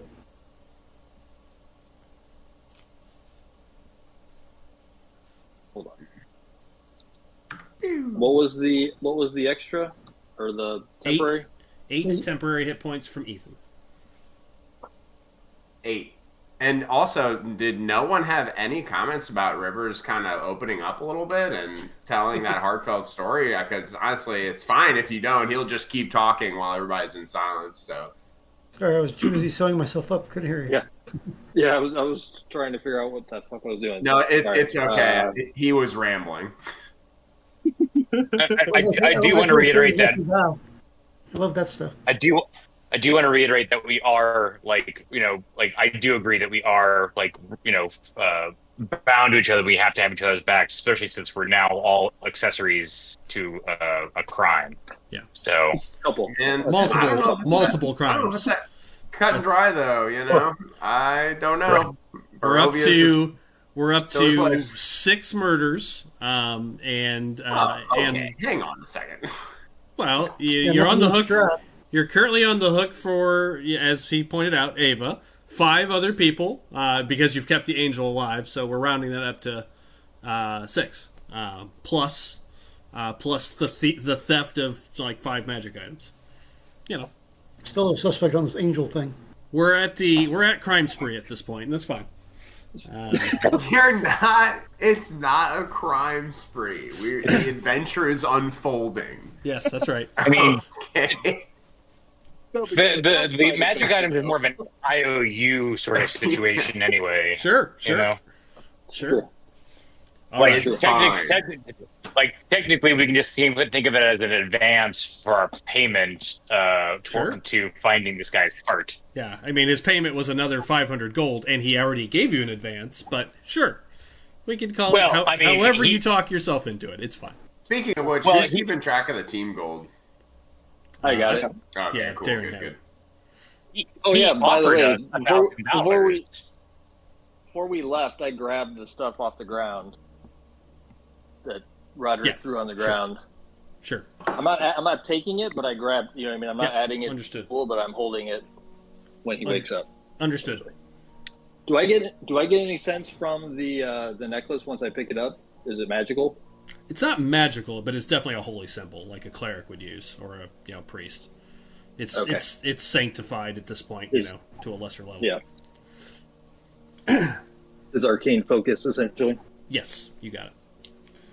Yeah. All right, I'm well versed in those. you are. You come to Still a not 100% cold. healed, but I feel way better than I did, so that's good. Good. You come to a cold mountain lake enclosed by misty woods and rocky bluffs. Thick You should dip fog. the angel in and see what happens. Well, you can't. Thick fog sweeps across the dark, still waters.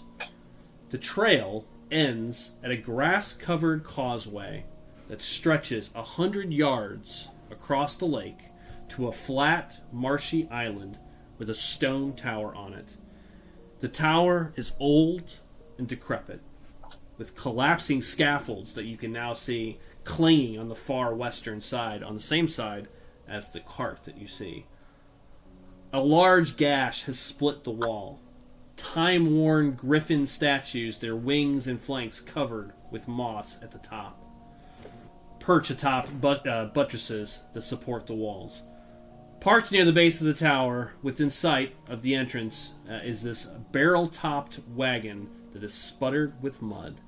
The tower itself stands 80 feet tall, 20 feet per floor.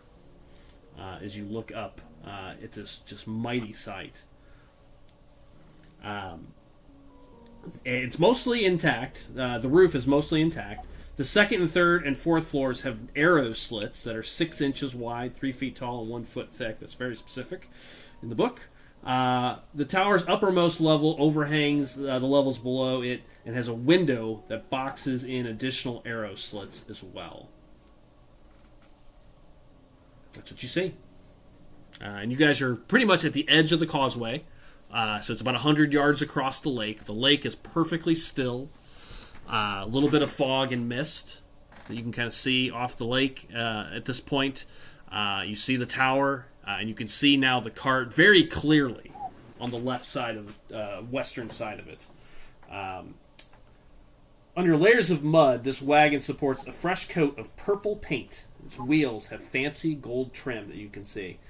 A brass lantern hangs from each corner, and red drapes cover a window on each side. That's what you can kind of see. These are windowed carts, wooden carts, fully enclosed. And that's what you see on the left of it. And then Looks like the one that we ran into on the way to Barovia. It does not look like one of the Vistani carts. It does not. It looks like a How about very... the one that Strahd was in. No. The one that His Strahd was in when we. No, his would have looked more like a rich nobleman's, like, very fancy cart. This looks more like a like a traveler's cart, but it's closed in a way that you've seen these before. This would be like probably used for someone that's traveling long distances and likely has like a bed, inside of it. That kind of cart. It's kind of creature comforts of home potentially. It looks like a traveler's cart, not a merchant's cart, not a Vistani cart. The causeway or whatever leading up to the tower, is this dirt, mud? Like what's the ground? It's like dirt. Going up to It's dirt, but it's solid. Grass growing on it. Nice green grass. A couple patches of brown, but generally it's a green, grassy causeway that's been built up along the lake. Muddy. It's a little muddy from the rain the night before, but overall looks pretty solid. And it's about 10 feet wide, so plenty of room to move across, and the cart could fit across it as well, easily. I'm checking for tracks heading in. Okay. From an invisible person running from the woods. Sure. There are no fresh tracks in the mud at current. And when was the last rain? It was just before we left, right? It was last night. Yep. During dinner. During dinner. You're about 100 yards away. There's a door on the lower level that you can see, and that's really all the detail you can make out from here. Well, I say we check the cart before we go into the tower. See if this is... Give it a quick scope. Yeah. Yeah, let's do it Okay. furtively. Everybody making their way across the causeway. And are you taking the cart with you? Your cart. How wide is this? I mean, I'm assuming it's we can over. go across it. It's over 10 feet. Yeah, their cart got through. This one's a little bit bigger, but yeah, it'll fit, no problem. Yeah, I mean, I think we need to take it. Okay. Yeah, especially since there's an unconscious guy in the back of it. Okay, fair enough. Yeah. Okay, you start making your way across. You start making your way across, and what you see is you see the tower get a little bit more visible. I don't think they have any good pictures of the tower on this go-around. No, they don't. However, at the bottom of the first floor, let me very carefully read all this part. As you walk towards it, you can see that the tower door is made out of iron. As you get closer, you kind of clear the causeway now. You can kind of see the tower door. It's made out of iron, and you see no visible handles at all, or hinges. In the middle of the door, however, is a large embossed symbol, a connecting series of lines, and 8 stick figures. And I will show you the picture of what that looks like. And then a word above the door itself says Khazan. Khazan.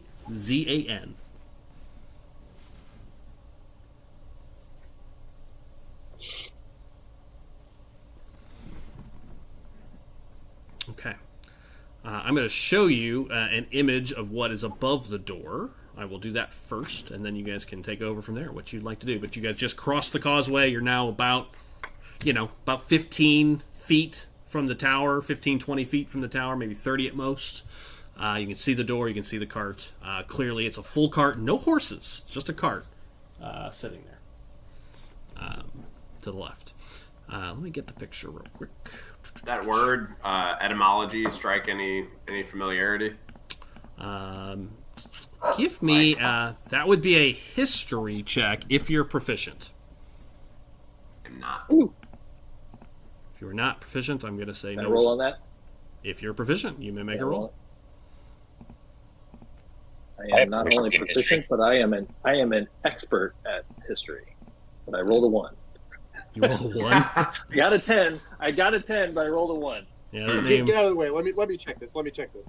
I've never seen that book in my life. I rolled a 1. Do I know it by like a previous life thing? Kazan. Wow. Two ones, literally, back to back. You both look at it and just, okay, yeah. Nope. Not familiar with the history of this place. Well, that's true. I mean, honestly, this is a pretty unique place. You are in a, demi-plane, essentially. So yeah, unless the gods like the Morning Lord, those surpass this little zone. But some things may not. It may be part of Barovian culture and history. All right, let me get the picture of the door.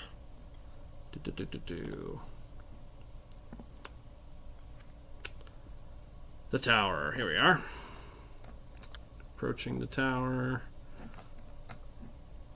That's weird. We're having lag now. There we are. Hopefully this will just show the picture and not the words. So we'll try it anyways. No, we'll show the image only. Oh. I want to show the image only. Okay, did that show up? Yep. Okay. That is the picture above the iron door. That is what the door looks like. It's bad. Hanging. We'll attempt to snip that and put it in Foundry as well. Look like it moves? Like, what is that? From 30 feet out, you cannot tell. Oh, okay. Okay. The symbol in the middle looks like a bat to me. Okay, I will put this in Discord as well. Real quick, switch over to... Oh, good, a door puzzle. This is our specialty. No comments. Roderick, open it. That worked out so well last time. There it is. Also It did work out last time. Also in Discord now, if you prefer it there. We found Zora behind that last door. Who knows? Maybe there's That's another true. one. Maybe. Maybe. Maybe there's the rest of her behind that door. All right, so you're 30 feet out. That's what you see. I will turn the game back to you all. Some of the symbol in the middle looks a lot like a bat to me, like a bat hanging upside down. A little bit. Or a monkey man. It's a good song. We already looked in the cart? Sorry. No, you're coming up to you're at the edge of the causeway. I didn't want to make any assumptions. That's what you see from here. You can see the cart to the left and scaffolding up on the higher levels of the tower itself, and then you got the door in front of you.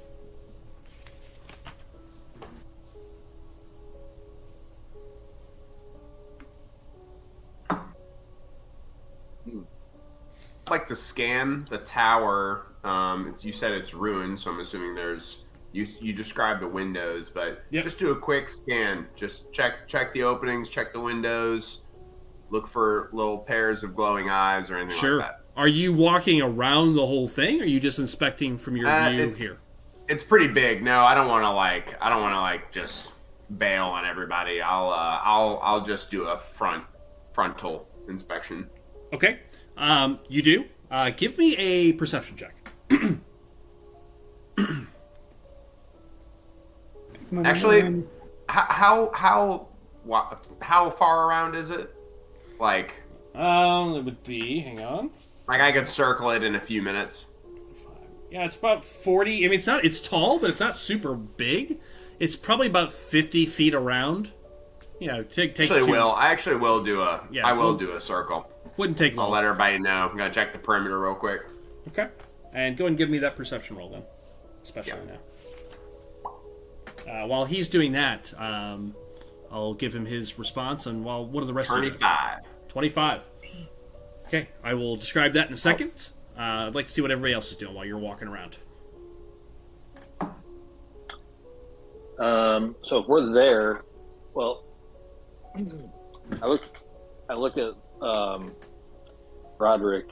If we're gonna end up going into this place, we probably need to secure our friend. Unless someone's going to stay with him this whole time. I can tie him up like some of the pigs back on the... He won't be going anywhere quick. Give me a... Darren, are you proficient in medicine? Damn. Yes. Actually, I don't know that I am.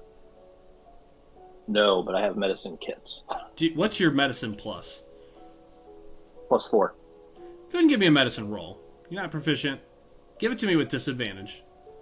the rare medicine roll. You don't see these in. Can I guide myself in this? No, this is little bit just extra? almost like a passive No? perception roll. Okay, but at disadvantage. Yeah. Okay, well that's yeah, 7. 7. Okay, never mind. First one was good. I can watch the angel. Okay. So, what's So everybody- Doug, this is the. Go ahead, Jeff. I put my tentacle out a little bit so the tentacles kind of curl out of it a little bit. I could hold on to the angel while you guys look around. It's not weird. Totally not weird. Good. Yeah, I'm definitely not creeped out. Yeah. Not a bad idea. That'll honestly. It's like- that would definitely restrain him and instantly, and you can do damage every round if you wish. If he does start to move. That's what I was going to say. Does it automatically apply the damage? Or No, he's got Can to you code focus that? it.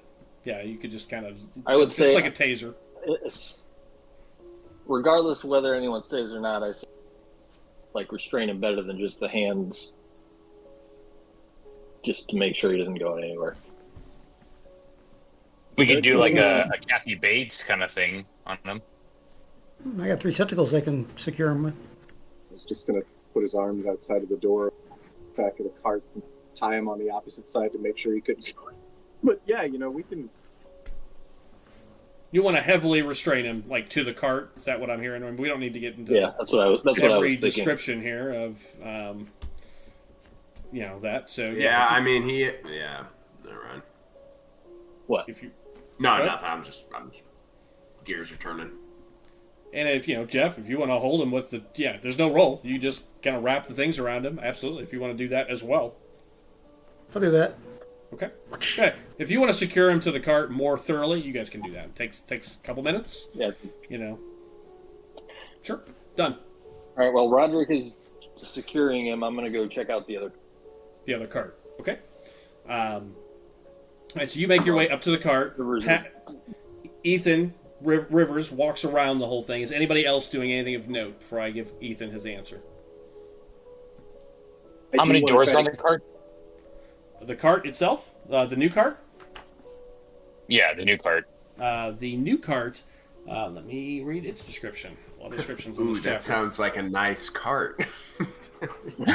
I mean, it's got a fresh coat of paint on it. Sorry. Maybe another cart for the collection. Oh yeah. A caravan by the time we're done.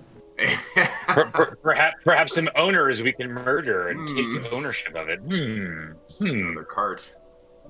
You may have to have Roderick pull this one though. There's no horse. There is only a single back door that you can see that is padlocked closed on the back side of it.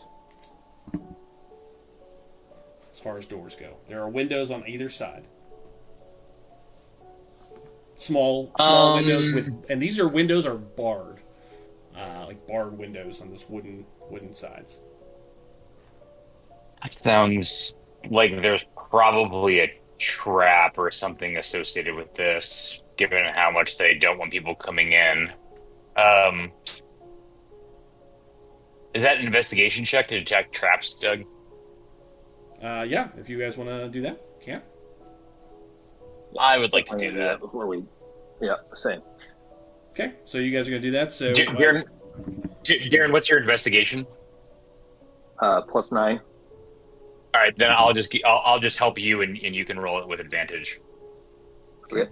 So you guys are going to inspect it. Yep. You want me to roll or? Yep, go ahead and roll. I want you to make a roll with advantage. While you're making that roll, Ethan, you finish your scouring of the tower.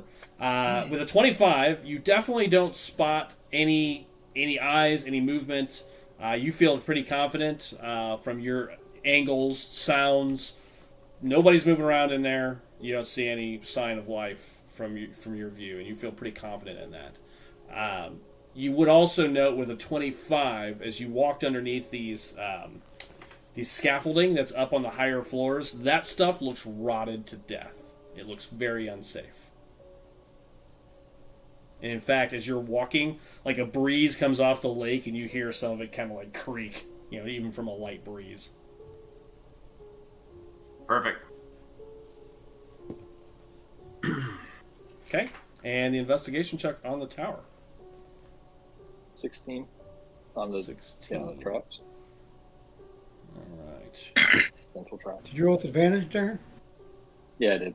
You rolled shitty twice. Thankfully, it's plus 9. Color this out for me. What does this investigation look like for the two of you? Like looking in the windows, looking for, like trying to get a look at the inside handles of the doors, like see if there's like anything like connected to them or markings on them. Checking underneath the cart, around the cart.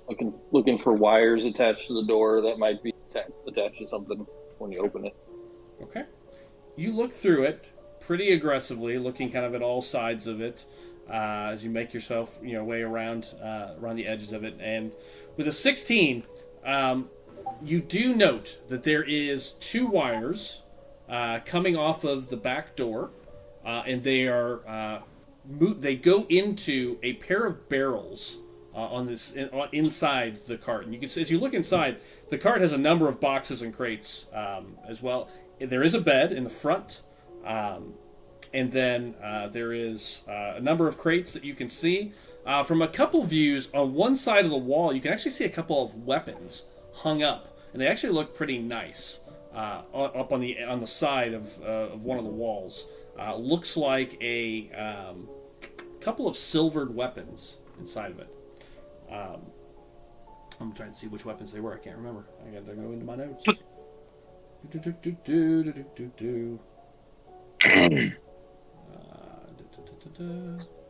Sorry. Yeah, there is a set of on the back wall, or on one of the side walls that you can see from the side windows. You can see what looks like about 10 silvered crossbow bolts, a silver battle axe, and a silver morning star.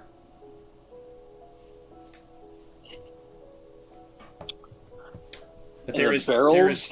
What do they look like that these wires are attached to? They look like acid explosives. They look like a cask of like the casks of wine. It actually looks very similar to, but the big full casks of wine. But they're wired to the door. Yep. There's a clear wire to the door. The hags knew of a potion that used to keep in barrels like that would cause electricity. For obvious reasons, they needed some sometimes. It might be one of those electrical batteries that they link to the door. But there's nobody inside, right? We don't see anybody. Nope. You do not see anybody.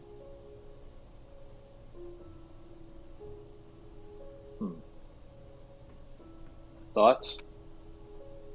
Is there a way to can we spot a way to disarm the trap? Not easily. I mean, Darren, as a thief, I mean, you could certainly make an attempt. Let the angel do it. Just like Weekend at Bernie's, like wire him up there to block. Exactly. Boy, does that movie not hold up? That's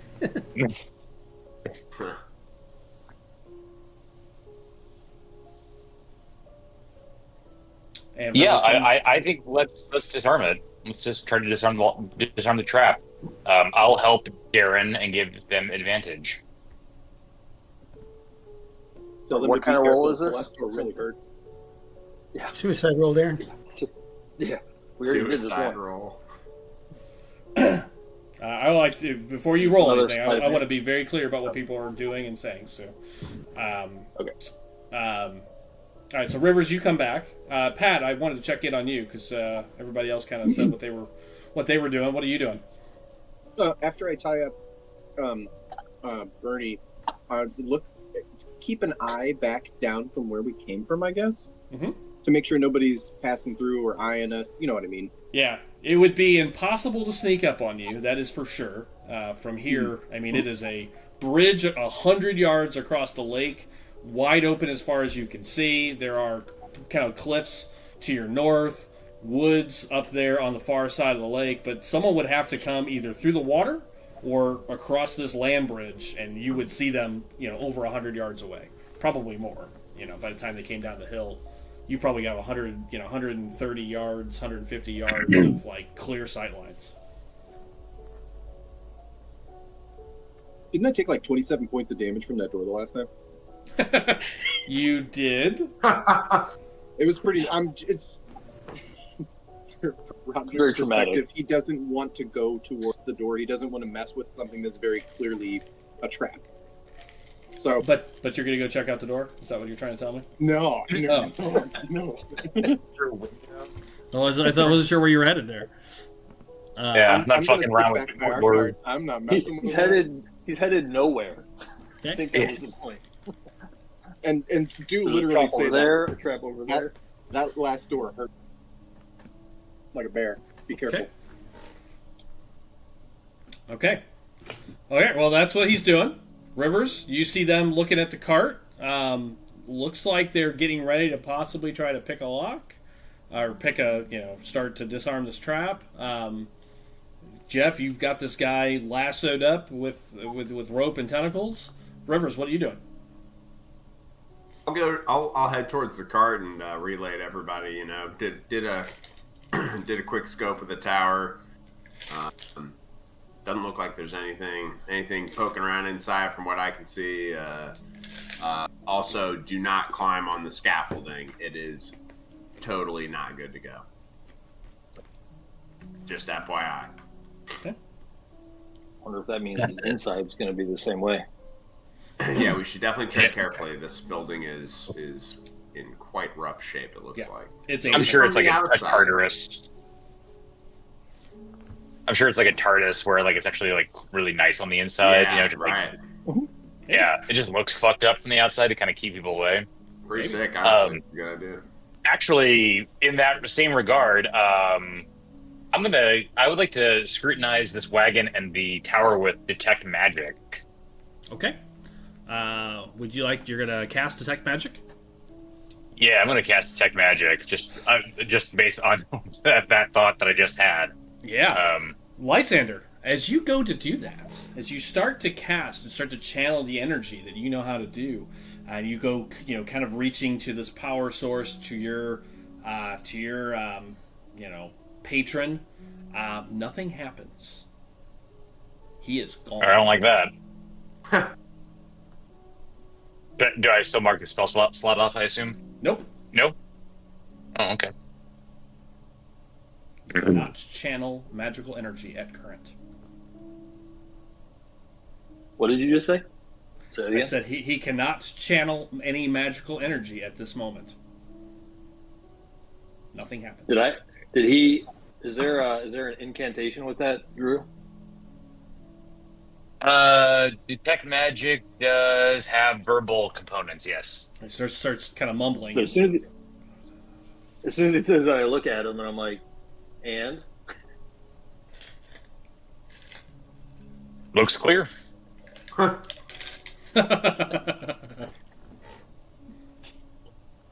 would like to roll an insight check. Based on how much Drew is smiling, I assume Lysander's smiling just as much. So. Yeah. and you can pass that insight check. Yeah, no, I'm not even gonna try to make a deception check. I'm just like, my must be dial up. I can't seem to get the good Wi-Fi signal around here. Damn, that's 0. Yeah, got 0 bars around here. Sucks. Can you do anything? Can you cast anything? I don't know. That was a leveled spell. Let me.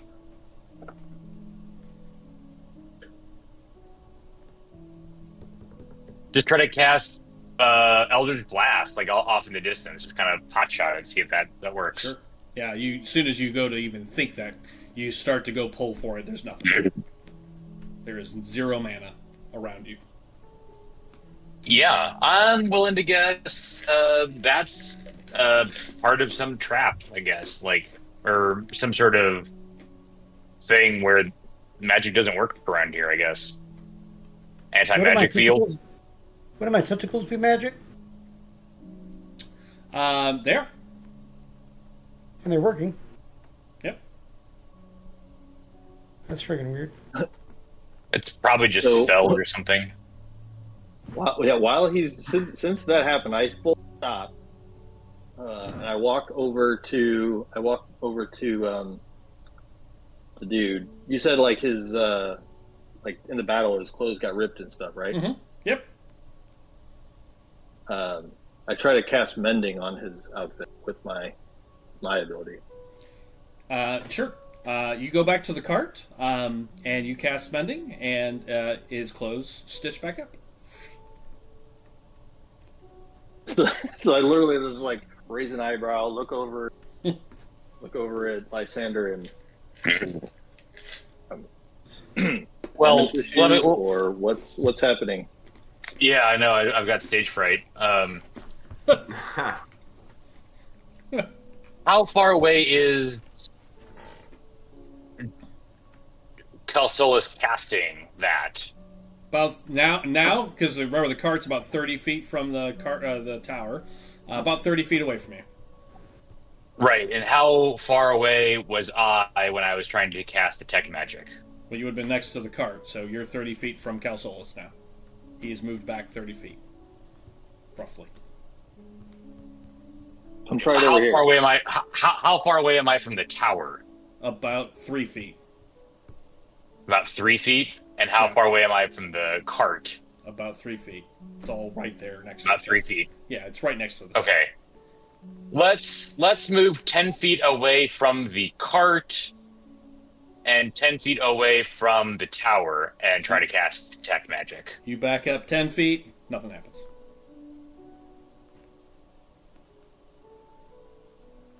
I'm 10 feet away from the tower, and I'm 10 feet away from the cart, and nothing happens when I cast detect magic. Yeah, you still don't have anything. Come over here and try it. Rivers is looking at this like, the fuck are y'all doing? Okay, walk 15 feet away from the tower. Okay, you're basically up to Calsolus now. You're very close. Sure. At this point. Well, halfway. Halfway. Let's just cast or try to Eldritch Blast something. Okay, at 25 feet away, the blast goes off. Okay. Weird. So there's some sort of anti-magic field around this tower. Seems like. Well, I'm not kicking that door in, too.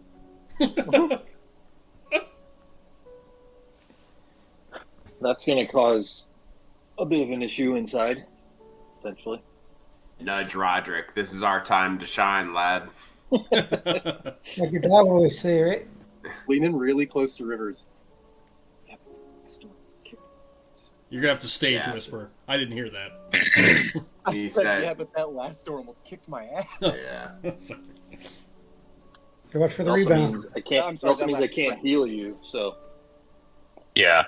depending on what type of magic it's blocking. I walk up to the door. Wait, Darren, aren't you using medical packs? Are those magic? What's that? You said you had medical packs of some kind? Those are Yeah, just for stabilizing. It's They're like not- it's they don't literally heal. like a first aid kit, basically. Oh, okay. But that's not magic, right? No. No. Okay, did I hear Rivers? You said you were walking up to the door? Walk up to the door. Okay.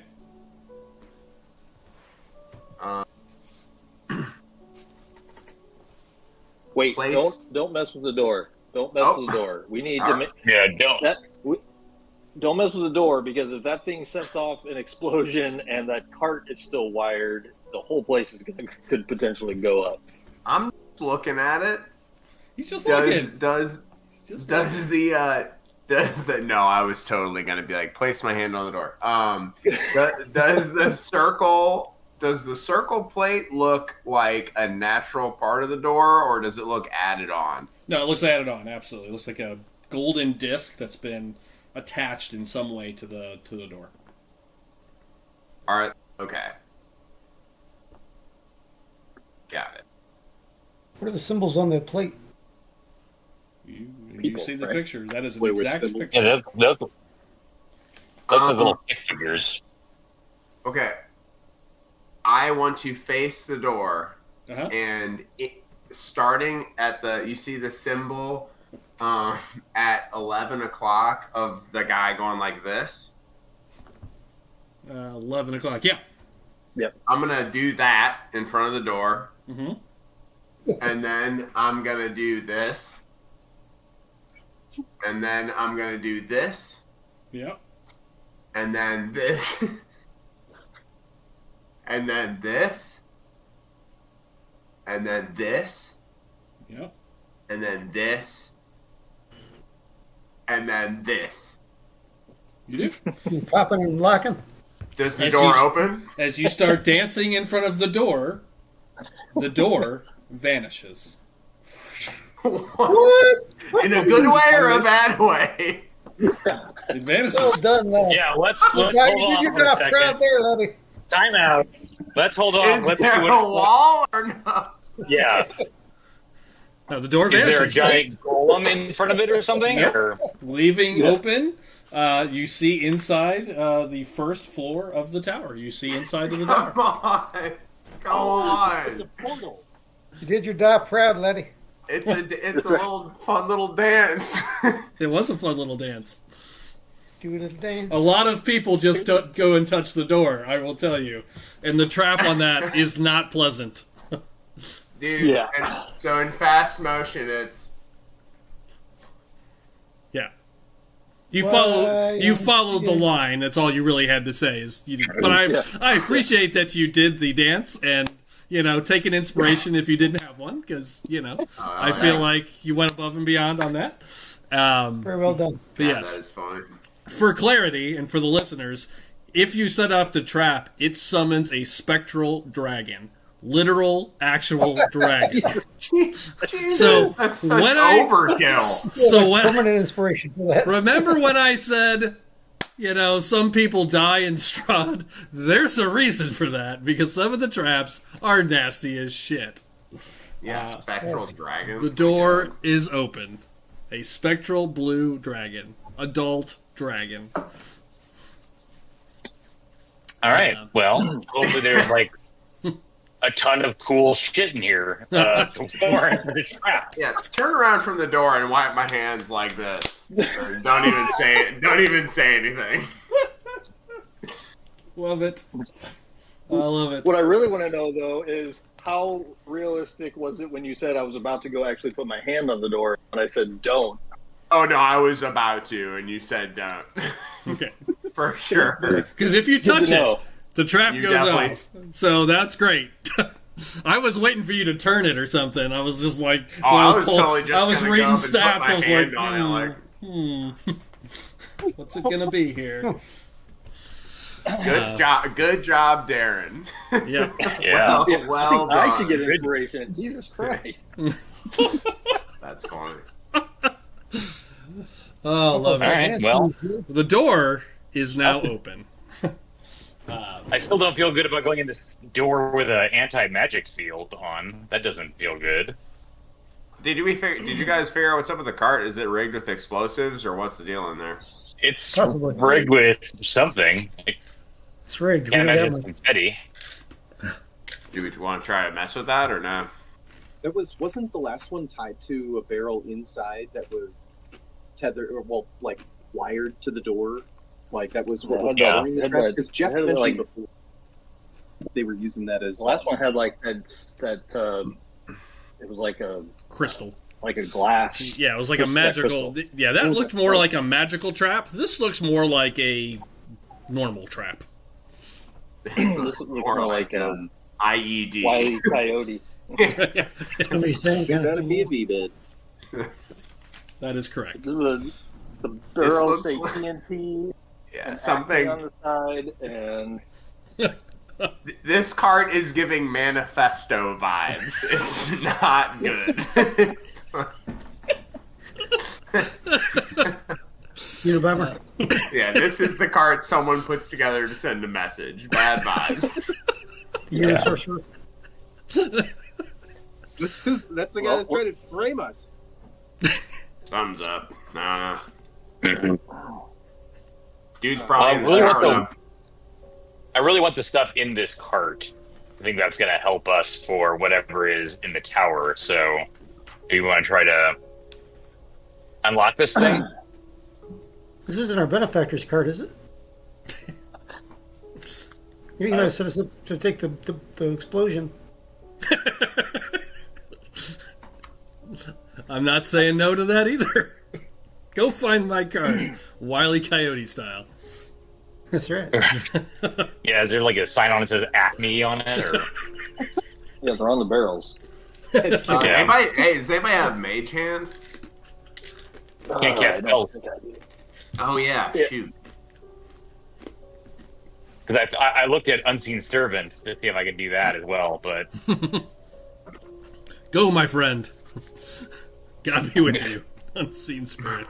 no, just have him just get. Well, the idea would be to cast it, have him appear inside the cart, and just Yeah, sure. unloop the lock. Yeah, Understood. but Looks like we're just going to have to do do it that. the old-fashioned way. right. Throw an angel at it. Get the hostage to do it. Well, pitter patter. Yeah. What do you guys want to I do? will. I will give Darren advantage on sleight of hand if that's what he wants. If that's what we want to do it.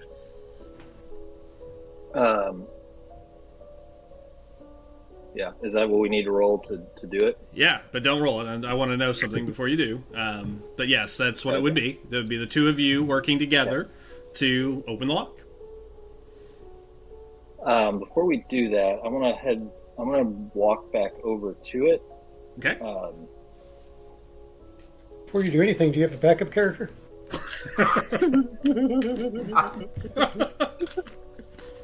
No, and if I go down, there goes all of your guys' healing, so just keep that in mind. I want to check. What can I do for here? The other cart had a door, right? Our cart had a door on the back. Yeah, because I unlocked that. Yep. I want to be within where where Lysander tried to cast his detect magic the first time, and knowing that my my spells are not arcane in nature, Sure. I'm going to try to cast thaumaturgy and try to open the back door of our cart while I'm standing within the range of where he tried to cast it the first time. Sure. No effect. Your magic is unavailable. So it's all magic.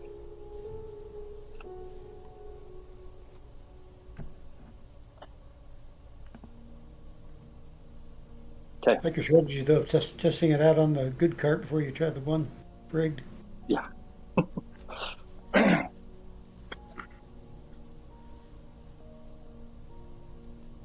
You want to try to open it? I want to try to open it. Try to disarm it, I guess. Here's a thought. Why don't we push the cart back into the field of magic damping? In case it's a magic bomb of some kind. It is in the field. I'm standing next to it. Okay, sorry. My bad. But I don't think it's magic. I think that's the point. It's not magical. It's whatever it is traditional. It is traditional, yeah. Well, Maybe Rivers could dance it off? Yeah. I don't know if that's working for this one. Maybe after it goes off.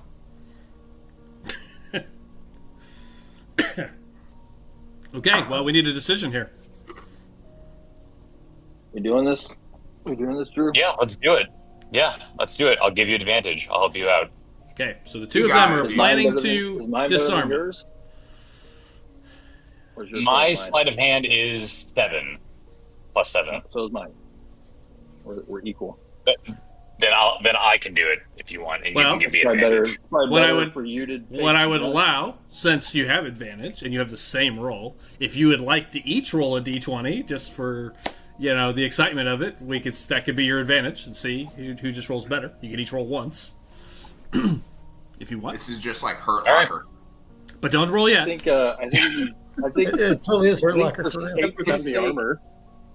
for safety's sake, I'm going to be behind you. That way, I'm going to use you as a shield because if one of us is going to survive, it makes more sense for me, and I can maybe bring you back.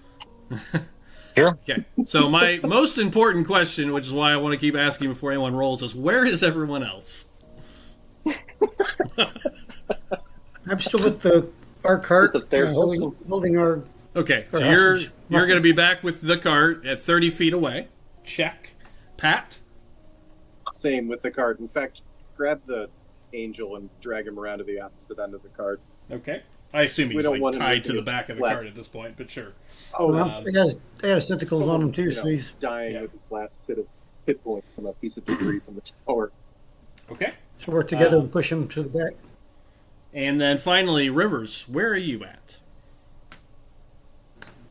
Is there any way that I could get up to the rigged cart and get my shield and like be ready if I hear like a flick or a click? That I could just shield brace in front of them to maybe try to soak some kind of whatever would happen. It depends on what the damage is. Like there are Yeah, certainly no, I'm certain types of assuming- traps that could absolutely help them. It depends on what happens. You just don't know. Rivers is just going to assume it's some kind of a projectile or explosive, and Wait a second. Is this thing completely enclosed, like solid, or is there like Yes. windows with slits open? It windows, is enclosed. There's two small windows on either side. Can we fit a torch through there? Wait, no. We definitely don't want to fit a torch in there to explode the wine barrels. Time out here, Doug. I'm just trying to picture this. So there's a wire on the door on the inside of the handle, right? Yep. How did the wire get there if the person closed the door from the outside? You don't know. So what are we unarming, or what are we disarming? Like, where is it at that we can reach it? I guess. Yeah, maybe from the door, I you guess certainly. one- Yeah, from the door. There's a small window on the door as well. You'd be kind of like reaching in and kind of detaching it from the handle. Do you guys look underneath it? There's a So they hatch could, underneath. they the- could be doing that. wagon? You know, they could just be reaching in and know how to disarm it. You could absolutely reach it from here, but it is delicate work. That's a good point. I want to do an investigation check, like Jeff said, and see if there's like some sort of hidden door before we do anything, or hidden. I mean, I did Trap an door. investigation check originally. Where? What does that look like, Drew? Okay. I'll check the outside. I'll like hop up and see if there's anything on the roof. I'll look underneath the cart by the wheels. Okay, give me an investigation check. Excuse me. I got a 22. Drew, as you search and get underneath the cart, there is another door hidden underneath the cart. Nice, Jeff. Nice. Good roll, man. Good roll. And good roll. Yeah, I was like trying to figure that out. Like, how did they set this thing? I was trying to figure out like if I could reverse engineer how they armed the trap. I could figure out how to disarm it. Okay. Open that hatch. Just open it. Slowly. Yeah. It's Or, also like, look- rigged. Yeah, it's also rigged with more explosives. Look, like now that I've seen the hatch, come back out, look in the window, and see if there's anything like wired to that hatch. Or Yeah. Yeah. Now you kind of know where it is. Yeah. Absolutely. Give me a perception check, Drew. Good grief. Looking for traps. Kurt is a spat man. Nice. Another 22. 22. Yes, there is another bad, wire man. along the floor that leads to that door as well. God damn it! Lojack on this thing. What the hell? We're either living or we're dying right here, buddy. It's on Yeah. you. Yeah, I don't know. I don't Right. know at this point. Fuck it. No, whatever's in here, it's worth wiring up 2 doors with God knows what. Yeah, that's what I'm saying. Wow. So, all right, I'm going to sleight of hand, open the door, and disarm the trap. Okay, so you guys want to each roll a d20 then, or is one of you doing it with advantage? No, I'm definitely using him as a shield, as helping So you're helping him. Okay, so it's advantage, Drew. him, but yeah, but I'm definitely behind him. I got an 18. You managed to disengage the lock. It was DC Not today, 15. Barovia. Not It was today. DC 15. Not That's our motto, yet. right? That should be the motto. What was it? Not today, bro. Yeah. It was What was the DC roll? 15. It was 15. So the 4 would not have been enough. That was rolled. But the advantage helps. So you kind of point some things out, the two of you looking over his shoulder, and you manage to disengage the locking system and the wire that was attached to the lock, and you manage to pull it off. The door All right, opens. open it up. The door opens. Actually, there is a sleight of hand check to open the lock still. Sorry. You disengaged the trap. So, Darren, you're up. You can do that. But there is no You wanna trap. help me with that? I'll too? help Darren and give him advantage. Okay. Since I can't use guidance. Yep, you cannot use guidance, unfortunately. That Jeff, would be a I think 26. Jeff was on the right track there. You absolutely could have rolled the cart back out of the field and then used guidance. But, Yeah, the +4 isn't as good as advantage though. well, you could have had both. But, as Yes, it were, the lock is unlocked. Well, I you were didn't want able to. I was. It was a good idea. I just wasn't sure, like the wire, like, if we jostled it or Sure. whatever. If it's Yeah. like, Yeah, it looks pretty secure. Now that you see it, this is a pretty refined trap. And as you open the door, it is connected to 2 casks, not of wine, but of, as you recognize it immediately as you kind of start to look around, it is 2 casks of alchemist's fire. fun. That would have hurt. This was a 30-foot explosion of 10d10 damage. So Really doesn't want someone mess with their Even- shit. even if the How guys many at the lives carts did we were in the range, I mean, you guys went back 30 feet. You were technically all in range of that. If we got an angel we can use for a shield. Thank you for that roll. 58 points, Roderick. Just do the same I thing. love you. Yeah. You love you both rolled it. I would have lived. I would not. So do we need to disconnect the other trap on the floor now?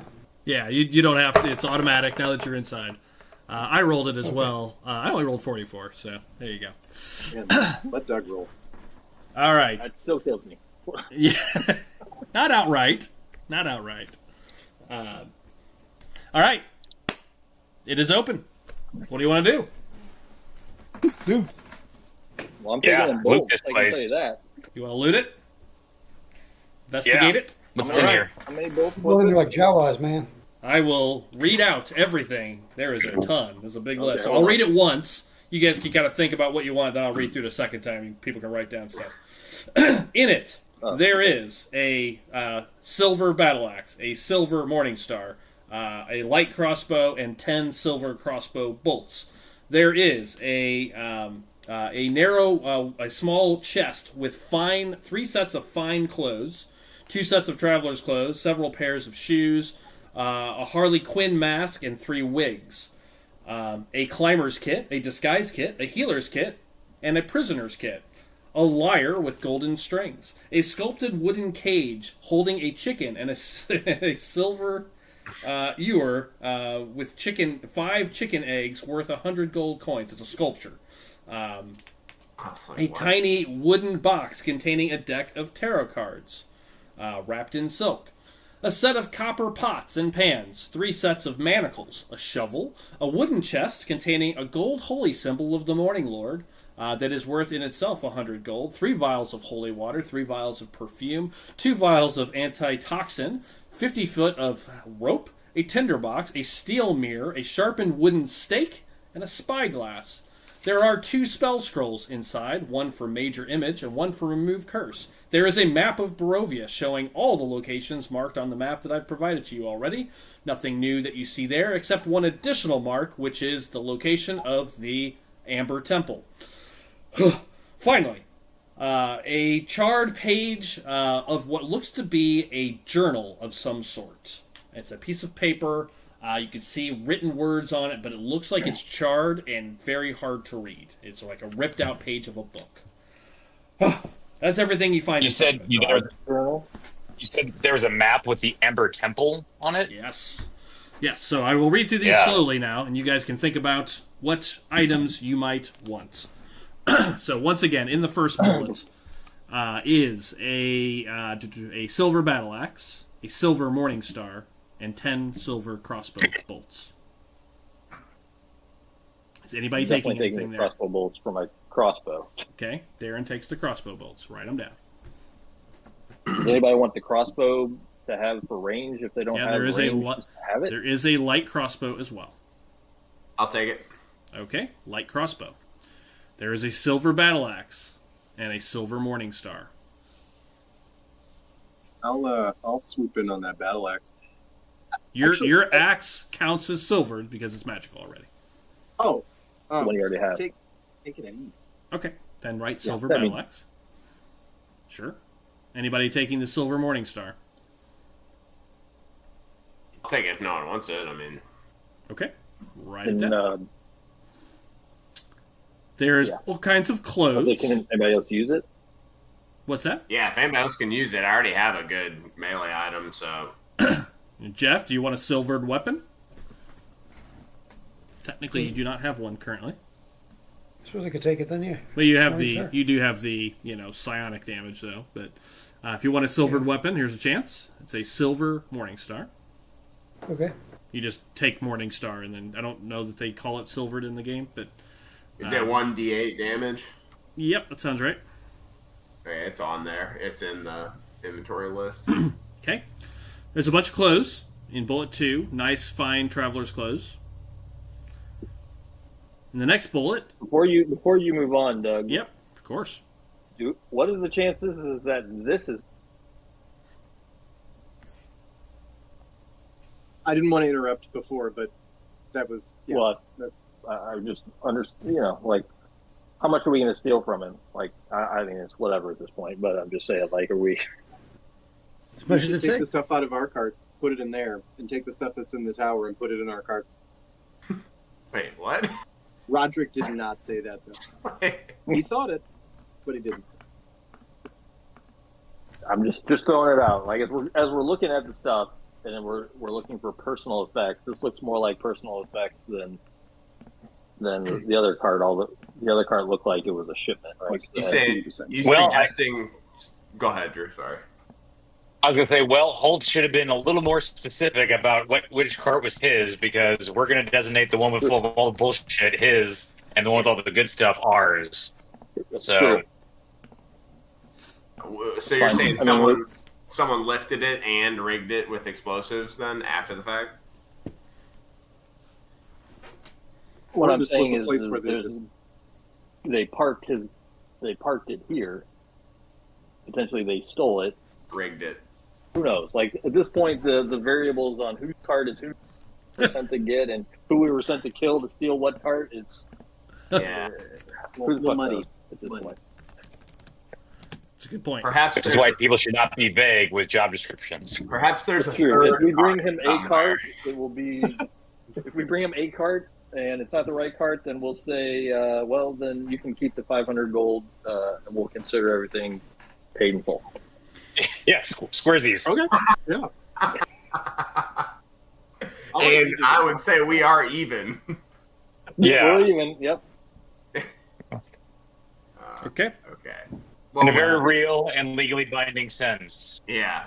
So we are looting this cart though. Yeah. Okay. Fair enough.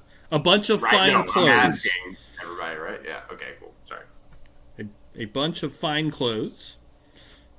If anybody wants anything there. A climber's kit, a disguise kit, and a healer's kit, and a prisoner's kit. I have no idea what a prisoner's kit is. I have to look that up. Yeah, what is a prisoner's kit? I gotta find prisoner's kit? That's what it says. Shekels in a I'm reading this right off the straight. book. Lindsay? Hang on. It's like a Prisoner's Are kit. you sure it's not a poisoner's kit? Did I read that poisoner's entirely kit? Oh my god, it does say poisoner's kit. I'm tired. Doug's getting old. I am. Can't read, apparently. A poisoner's kit. All right. I'll take Okay. all the kits except Okay. for the healing kits because I've already got them. So Okay. you said it was Climber, disguise, and poisoner's kit. Okay, does anybody want to take a healer's kit? Toss it in the van. Okay. I mean, I'll take it. Shit, why not? Okay. Yep. It's a free stabilize. A lyre with golden strings. Oh, I call dibs. Yeah, I was gonna say you should take yeah. that. The bard should take Yeah. that.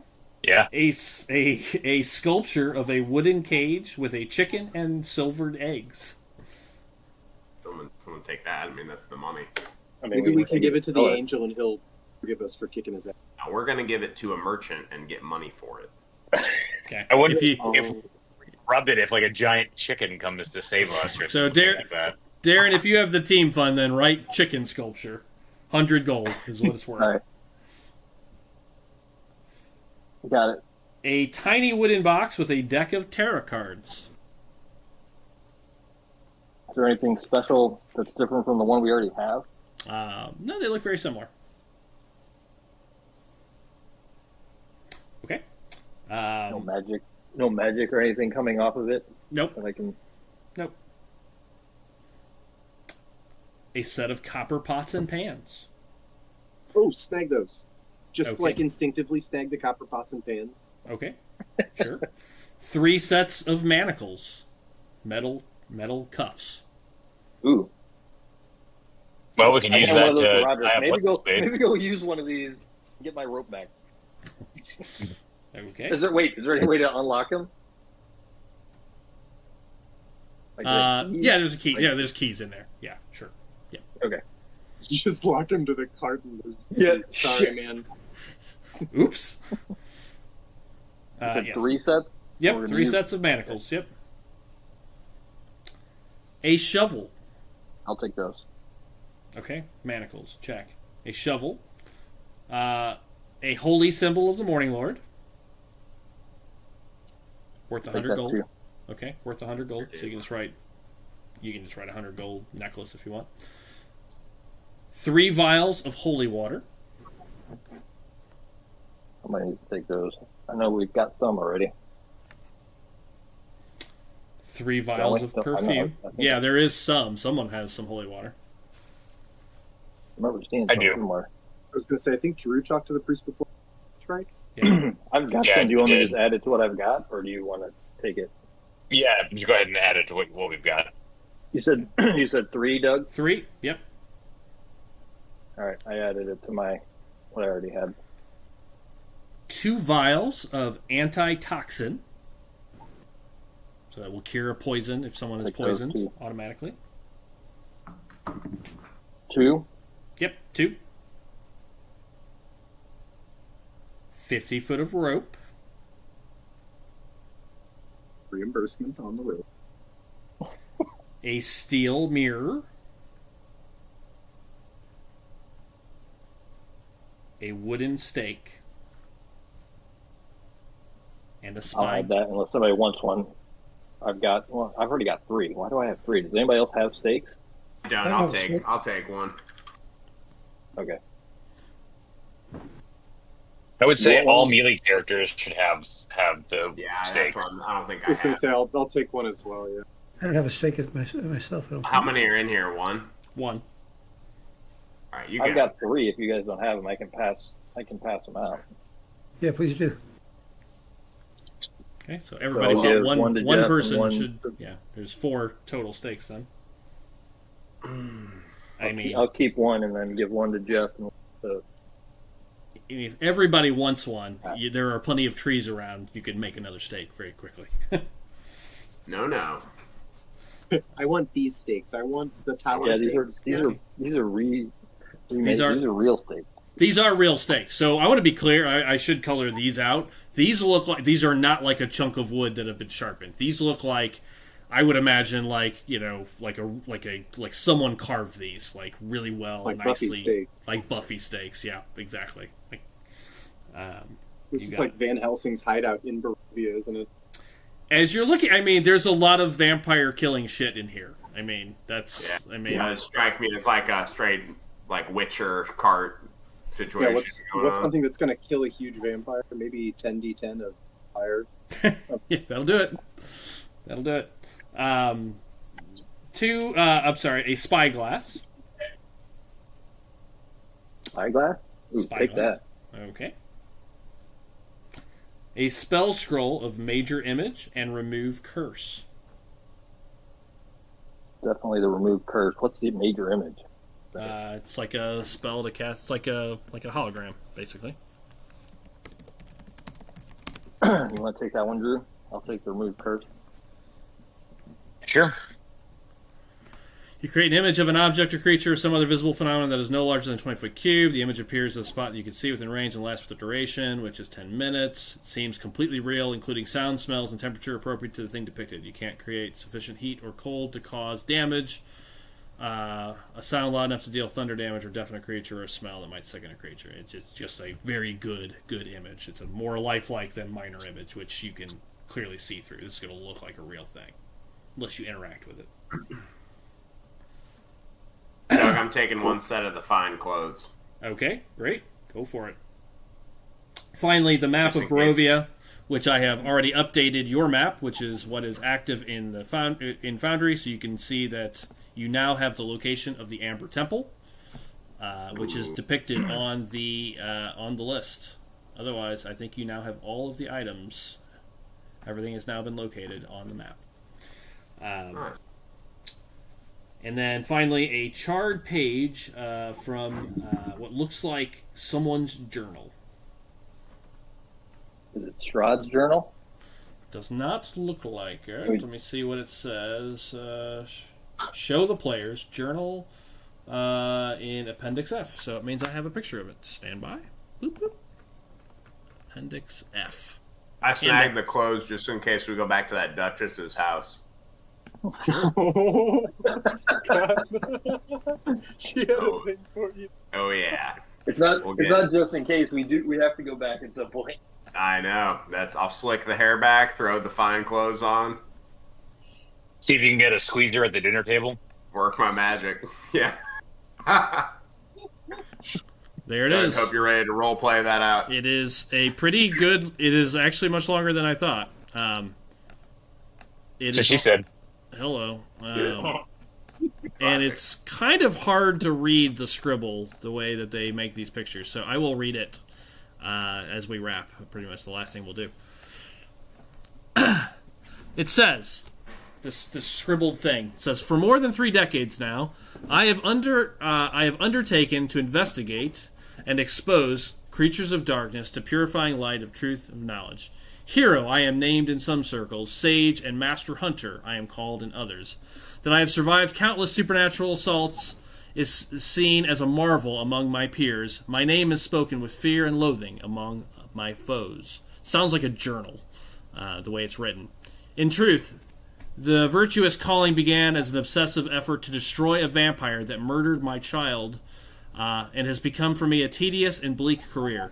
Even as my life of hunting monsters began, I felt the weight of time on my weary shoulders. Today, I am a man who has simply lived too long. Like a regretful lich, I find myself inexorably bound to an existence I sought out of madness, and seemingly must now endure for all eternity.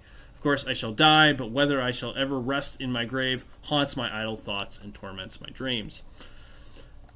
I expect those who think me a hero will change their minds when they know the whole truth about my life as a hunter of the unnatural. Nevertheless, I must reveal here and now that I have been the indirect yet certain cause of many deaths and the loss of many good friends. Mistake me not, I do not merely feel sorry for myself. Rather, I come to grips with the devastating realization. I now see that I am the object of a baleful Vistani curse. More tragically, the nature of this hex is such that I have not borne the brunt of it. Instead, far worse, those who surround me have fallen victim to it. I have related the tragic story of how my child, Erasmus, that's a history check, Darren, if you're proficient. Oh, wait, you're not proficient. Or were you proficient? I am proficient. Yep. I am. You can history check that name. I have related to the tragic story of how my child Erasmus was taken by Vistani and sold to a vampire. I explained how Erasmus was made... Got it? I will tell you that in a second. Was made a minion of the Night Stalker, and how it was my miserable part to free him from that fate to the point of a stake. What I have neglected to illuminate before is now how I tracked Erasmus's kidnappers across the land, or how I extracted Erasmus's whereabouts from them. In fact, the Vistani took Erasmus with my own unwitting permission. They had brought an extremely ill member of their tribe to me. I don't know how much of this is super important at this point. I'm going to skim here just a second. They chose to take my son in exchange for... Yeah, this is not super important to this main story here. It is a full journal. So forth, yeah. Boring. This is a single page. Okay. Holy shit, how tiny is the font? It's tiny. Incensed beyond reason, I strapped the body of the dead young man that I tortured to get information, and so forth, and doggedly followed the Vistani caravan through the woods, naively allowing the sun to set before me without seeking shelter from the night. Shortly after darkness fell, I was beset by undead that would have slain me had not their master, a lich, intervened and spared my life, for reasons that I do not completely understand.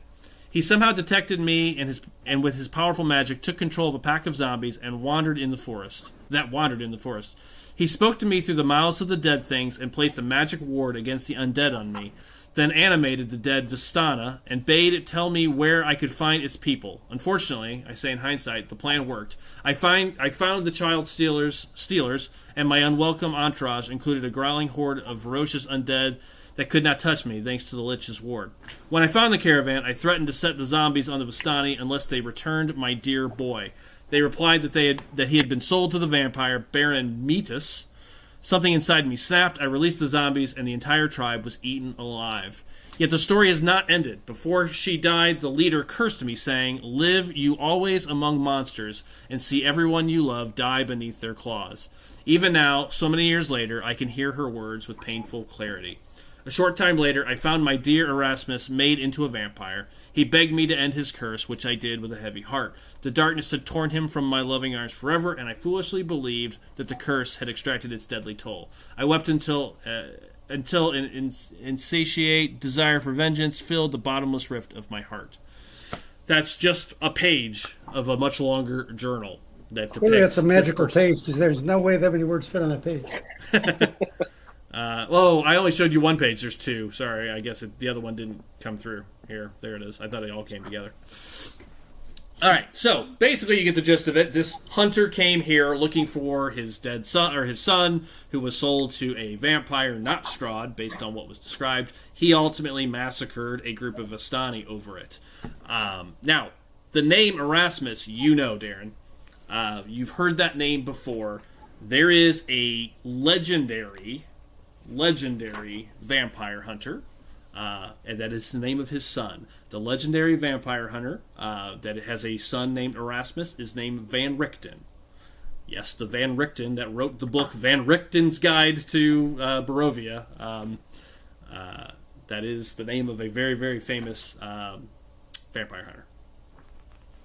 Van Richten? Van Richten. Rudolph Van Richten.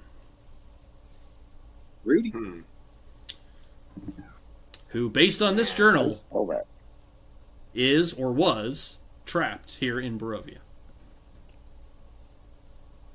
We just broke news. And knowing, based on what the contents of this cart, this very much looks like a vampire hunter's cart. Man, he really did not want people reading his journal. Yeah, no shit.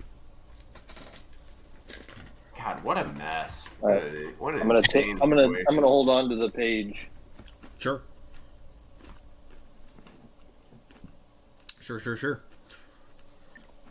Okay, so I think it's safe to say that this is definitely not Holtz's wagon. Yeah. We're 0-2 on wagons, guys. Well, not necessarily. Is that the episode? Is that the name of this episode? Wrong wagon again? Question mark. Again? Third wagon? 2-0. How many dice are we gonna roll on the luck of the wagon at this point? We're about to I wrap. still believe the first one was the right wagon, and that I think whoever said that we were sent there to kill. The point was to kill the paladin. It wasn't to get whatever was in the wagon. That's why I wonder. I'm also curious about that. If that person who wandered off in the woods, the invisible person, was this also a lich, or if not the same lich mentioned. That's a bit of a stretch, but Not too I much thought of a the stretch. same thing. Yeah.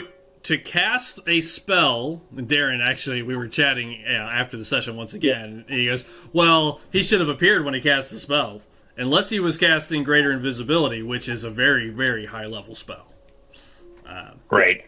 Which, yes, to Lich, that would definitely be in the Lich category of spell casting, not your average Right. Barovian, you know. Yeah, I figured it was a greater invisibility, which is why I was trying to cause him Sure. psychic damage, so you have to roll a Constitution check. So, Sure. so. But, yes, to do you your Fun point, stuff. it would require a pretty powerful magic, and I think you would know that as an arcanist, you know, yourself. Whoever cast that spell was a powerful spellcaster. No question Right. about it. Yeah.